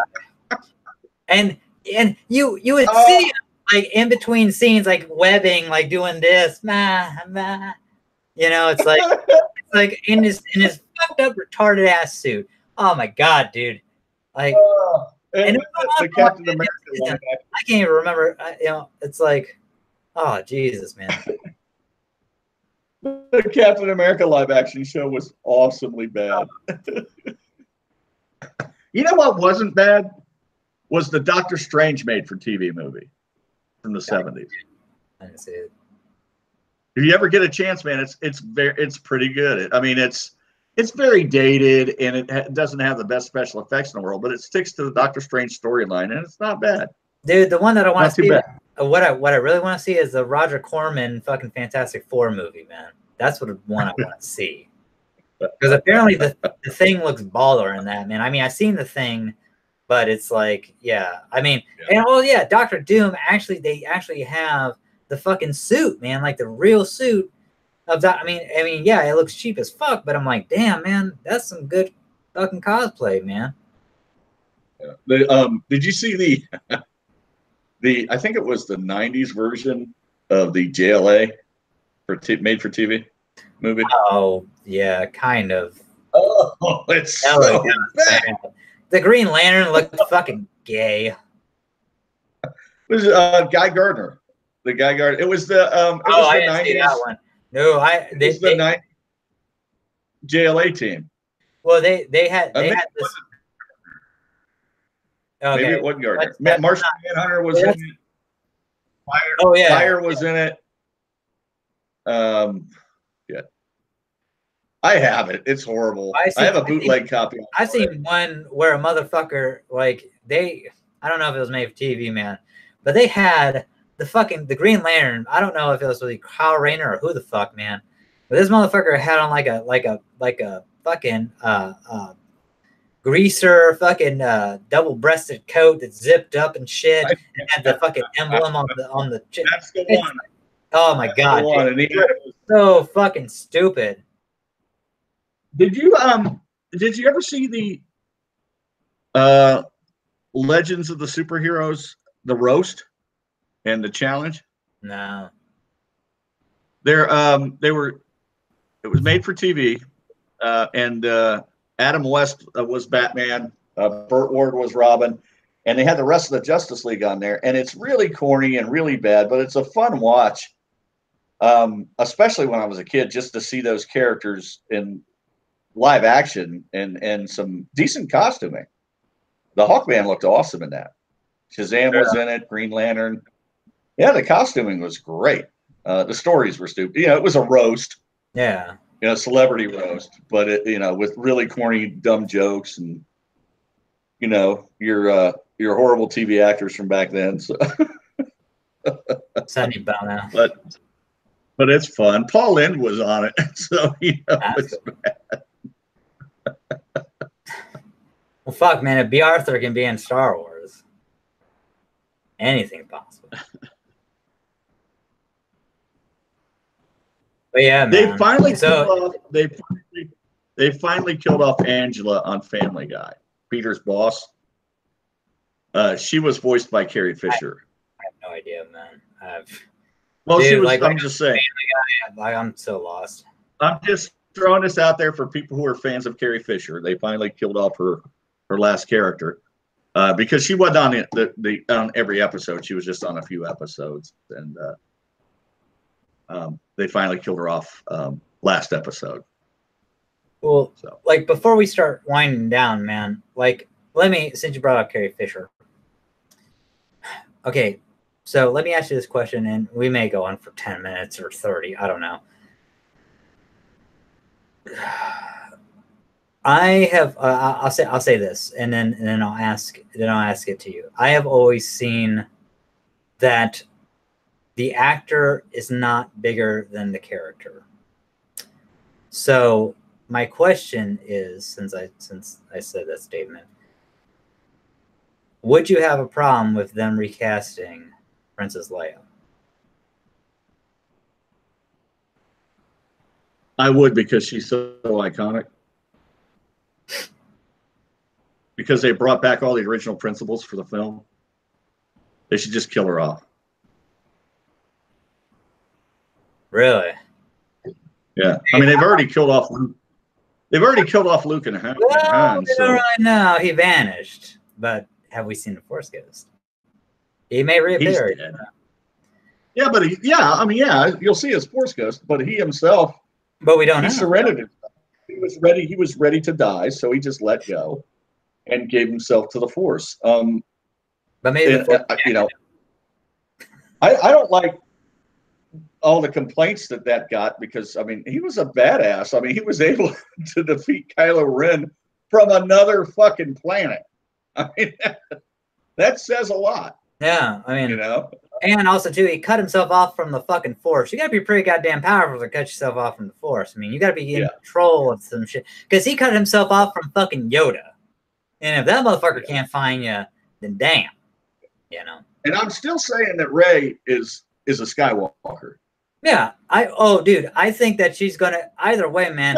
Whether it's by blood or she adopts the fucking name, she needs to be a Skywalker. Either way, I don't give. Gotta be. The entire premise of all these stories was that it was the Skywalker saga. Yeah. From the prequels on up, so she's got to be a Skywalker. But that's somehow, some way. See, to me, just getting back to the Princess Leia stuff, and Carrie Fisher, God rest her soul. I don't see, to me, it's if something were to happen to like a mega star that was let's say, that later they find out that Steve Rogers doesn't, or they're, Chris Evans doesn't want to do play Steve Rogers anymore, but they get a different person to play Steve Rogers. Doesn't even look like fucking Steve Rogers. It's you could say that, okay. I don't have an issue with that. But Carrie Fisher is iconic to a franchise that has been going on since 1977. Or playing, yeah. But just like with but no you're talking about no restarts. What's that? You're talking about like one character. I mean, I understand that she's done. I don't think it's necessary. I don't think that in this point of the story that it's necessary to replace her. I don't. Well, I mean, it depends.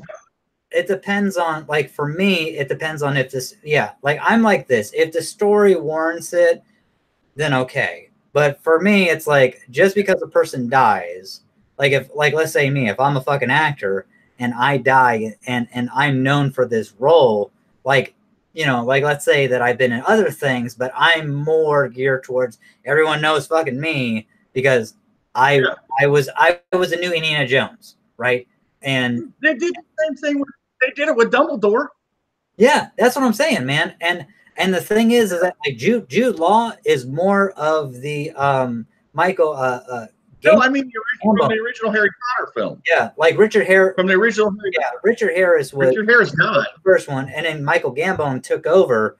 But the new one, Crimes of Grindelwald, where you actually see Albus Dumbledore, like you can see the similarities of Michael Gambon's or Gambon. I can't remember how I spell it. It's Gam something. Gambon. Gambon. Gambon. I don't know, man. I think it's French. I'm getting punched. I said Hambone. Hambone. Oh, okay. But you can see the similarities in their performances, But whatchamacallit, Jude Law was like, dude, I didn't want to take anything away from that because this is basically middle-aged Dumbledore. It's like he's totally acting way different than he is in his like senior years. It's like, and it's a different era too. So it's like he's more mischievous. People don't seem to realize that anymore, but people change as they get older. Yeah, I mean, fuck, dude. I'm not how I am when I was 10 to when I was 15. Yeah. I mean, some people change within 2 goddamn years. I know it's like it's hard to. It depends on how life you lived. I mean, if you lived.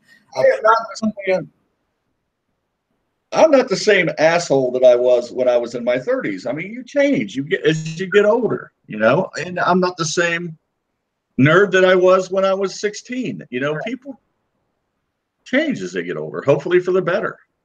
Yeah. But that's a lot of people always don't. My biggest thing, like just for like the Star Wars, just to put this horse to bed, like with the Star Wars stuff, man, I just always hear people saying, oh, it's like they shouldn't do CGI. Are they going to do CGI for Carrie Fisher and stuff like that? Blah, blah, blah, yada, yada. I'm like, listen, look, man, it's like, if you want to get somebody who looks similar to her, great, but get the person who can act, who can fucking become the part, become Princess Leia. If the story warrants it, if Princess Leia, if the first movie was supposed to be a Han movie, the second movie was supposed to be a Luke story, and basically passing the torch, and the third movie is supposed to be a Princess Leia movie, then fucking make it a Princess Leia movie where she passes on the fucking knowledge and not force Luke to rewrite it to where Luke is now taking over where Leia should have passed, where he should have passed the fucking baton. It's like, no, you just get another fucking actor because that's acting, it's like, that's because it must go on. It's like on here, I can get behind that if that's what the storyline calls for. But if it doesn't, well, yeah. I mean, now you're forcing a square peg in a round fucking hole. Yeah. But I mean, that's just me. I think The Last Jedi got way too much hate. I enjoyed the film. I love the movie, man. I don't know what the fuck people are fucking bitching about, man. I think the only issue I had with it was, her Mary Poppins and her way through space. Oh yeah, I mean, we talked. She's at best a minimal force user. To go through space like that would take that Luke would have a hard time doing that. No, because the way that gravity works. No, because dude, there's no gravity in space, dude. You can dude. The thing is that she could use a lot of her force use, man. If you look at it, it's out of instinct. It's out of survival. Basically, she could fucking she just has to like touch one thing and then you float. She just needs a little bit of momentum.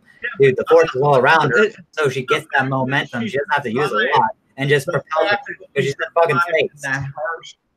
In the harsh vacuum and the extreme cold temperatures of space. Not the way I know how physics works. I know you can just push off in space and you'll just keep being propelled the way that you're going. Well, I know you know. You won't. It's just you're making it sound like, you know, it's like I know you know, so I don't know why. No, what I'm saying is she should have died from exposure, Jedi or not. She was in space way too long. But that was my only gripe with the entire film. We have the Force, though, and the Force works in mysterious ways, apparently, because we don't know how these midichlorians and the wills and all this shit works. So that whole midichlorian stuff was ex machina. Man. I hated when they did that. It's midichlorian. Stop it. All right, stop it. Stop trying to move it away from the religious mystical force that it is and explain it by midichlorians. No. Well, no. Well, okay, so this is my thing about it, is that I like that you can have, I mean, the best way that they can sum it up is like, listen, look, you had some Jedi believe that you could tell a person's force use by what they called midichlorians, by using science, by using a form of science, by using technology. That was a way that they believed. Others believe in another way, that the force is all around us. It's very mystical. You can't measure it. You can't contain it because it's a living fucking organism. That's what it is. The force was set up to be a religion. Yeah, but that's basically what it is. But people are so touchy about religion anymore that we try to move away from it at any point that we can, and that doesn't necessarily have to happen in fantasy literature. Oh, yeah. It just doesn't have to happen. But look at fantasy literature. But look at the people who believe. Going with, piggybacking off your statement. Look at the fucking people who believed in the midichlorians and all that shit, right? They were the fucking Jedi who were in their white ivory towers, full of hubris, and let a dark side force user, Darth Sidious, seep in and fucking destroy the Jedi Order. Yeah, he just penetrated and just took over. Yeah, he was the goddamn Phantom Menace. When you say who's the Phantom Menace, that's fucking Sheev Palpatine, motherfucker, who became goddamn Palpatine. Old Anakin Skywalker. he just wiped out all them kids. I was like, oh my god. That's what I, because it's kind of like this. It's like, why would Jedi go to Coruscant? That's what I don't fucking understand. I mean, if all these Jedis are supposed to be all humble and shit, why are you in this fucking tower of councils and shit? And why? Why do you feel like you have to be a goddamn round table and live in a Camelot or whatever the fuck? That's not the Jedi way. I mean, the Jedi way is like, it's kind of like, it's like what you said. It's a religion. They're like monks. Yeah, I mean, they're warrior monks. That's what the fuck they are. And living and you're supposed to live like a pauper. You're supposed to, or modest at least. Yeah. Not live. And see, I think that was extravagant and fucking definitely. I think that was definitely a slam at organized religion, because you see what happens when religion gets organized like that, and the people at the top start just taking money and taking money and taking money, and it no longer starts being about the specialness that is the people that you're helping. It starts being about making your next dollar, and that's a problem. Yeah, or who has the bigger cathedral, or who has the bigger, fucking what fills the cathedral, you know what I'm saying, or the better fuck. Look at my pews, they're made of rosewood. Yeah, exactly. Or fucking Yeah, it's maple or whatever the fuck. Yeah, I mean, yeah, it's like what you said. Yeah. Great analogy, man. But yeah, I mean, and that's like, that's always my biggest thing when people talk about the Jedi, and that's what I loved about fucking Luke talking about them, because that's what I always felt. I mean, like watching the movies, and then finally seeing the prequels. I'm like, well, yeah, these guys are filled with hubris. It's like they didn't see him a mile away because they were too busy fucking, just kind of doing nothing. A lot of sitting. I loved Luke in The Last Jedi. I loved him. Yeah, I did too. And I loved. I loved troops. And I loved it, when Yoda shows up and Luke's like, the books are going to burn. It's all the knowledge. And Yoda's just laughing at him. Like the knowledge isn't in those books. It's in you. Oh, yeah. It's in the Jedi. It's in the Force. That's like a fucking Yoda and was it Empire Strikes Back? He's like, do or not. There is no try. It's like, fuck you, bitch. And then fucking number 8 comes and he's like, it's like, I guess I was wrong. It's like, yeah, no shit, you're wrong. Because he's like, yeah, the biggest thing that a master forgets to teach their fucking student is failure. Failure is the biggest thing that is the gravest and best lesson that a teacher can teach. But they forget to teach that fucking lesson because they take it to heart.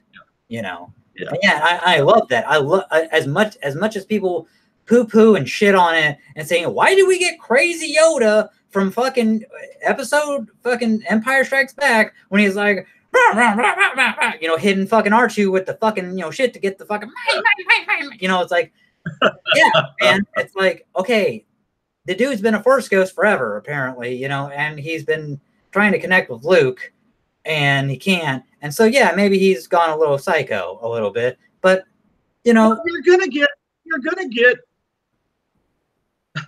the Yoda that you got in Empire, because that was the last iteration of Yoda. Yoda died in Empire. Yeah, but I mean, Jedi. But people, you're gonna get that crazy Yoda. They didn't want crazy fucking, trying to get my bagel Yoda. Crazy Lego Yoda. They didn't want that. They want wise fucking Yoda, who's sickly and dying and fucking on his deathbed saying, there is another.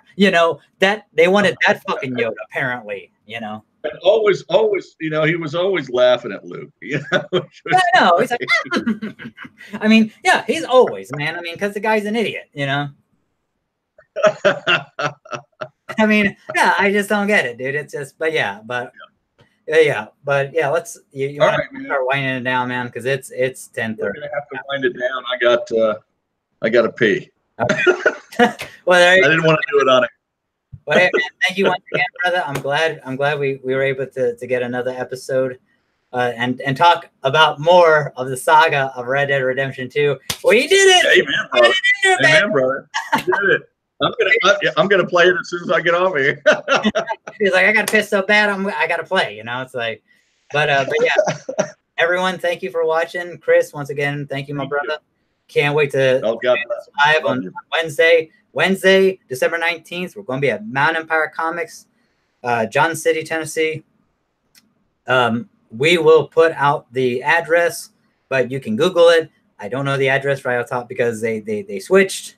They're in the AMC John C. 14 movie theater shopping center, right next to Electric. If you're familiar with it at all, they're near Plato's Closet, which is right next to the theater. So yeah, come out and join us, man. It'll be a ball. Yeah, and they're like, I'll bring some books to sign. If you want to pick up a couple of my novels while I'm there, exactly. I might as well make it a 2. Hell yeah, it'll be fun. But yeah, yes, please come out, support. Like and subscribe to the video too, and share with your friends. And so we're gonna close this out. Once again, Chris, thank you, brother. Much love and respect to you. Thanks for having me. Of course, man, always. And thank you to everyone else. Love to all, and aloha.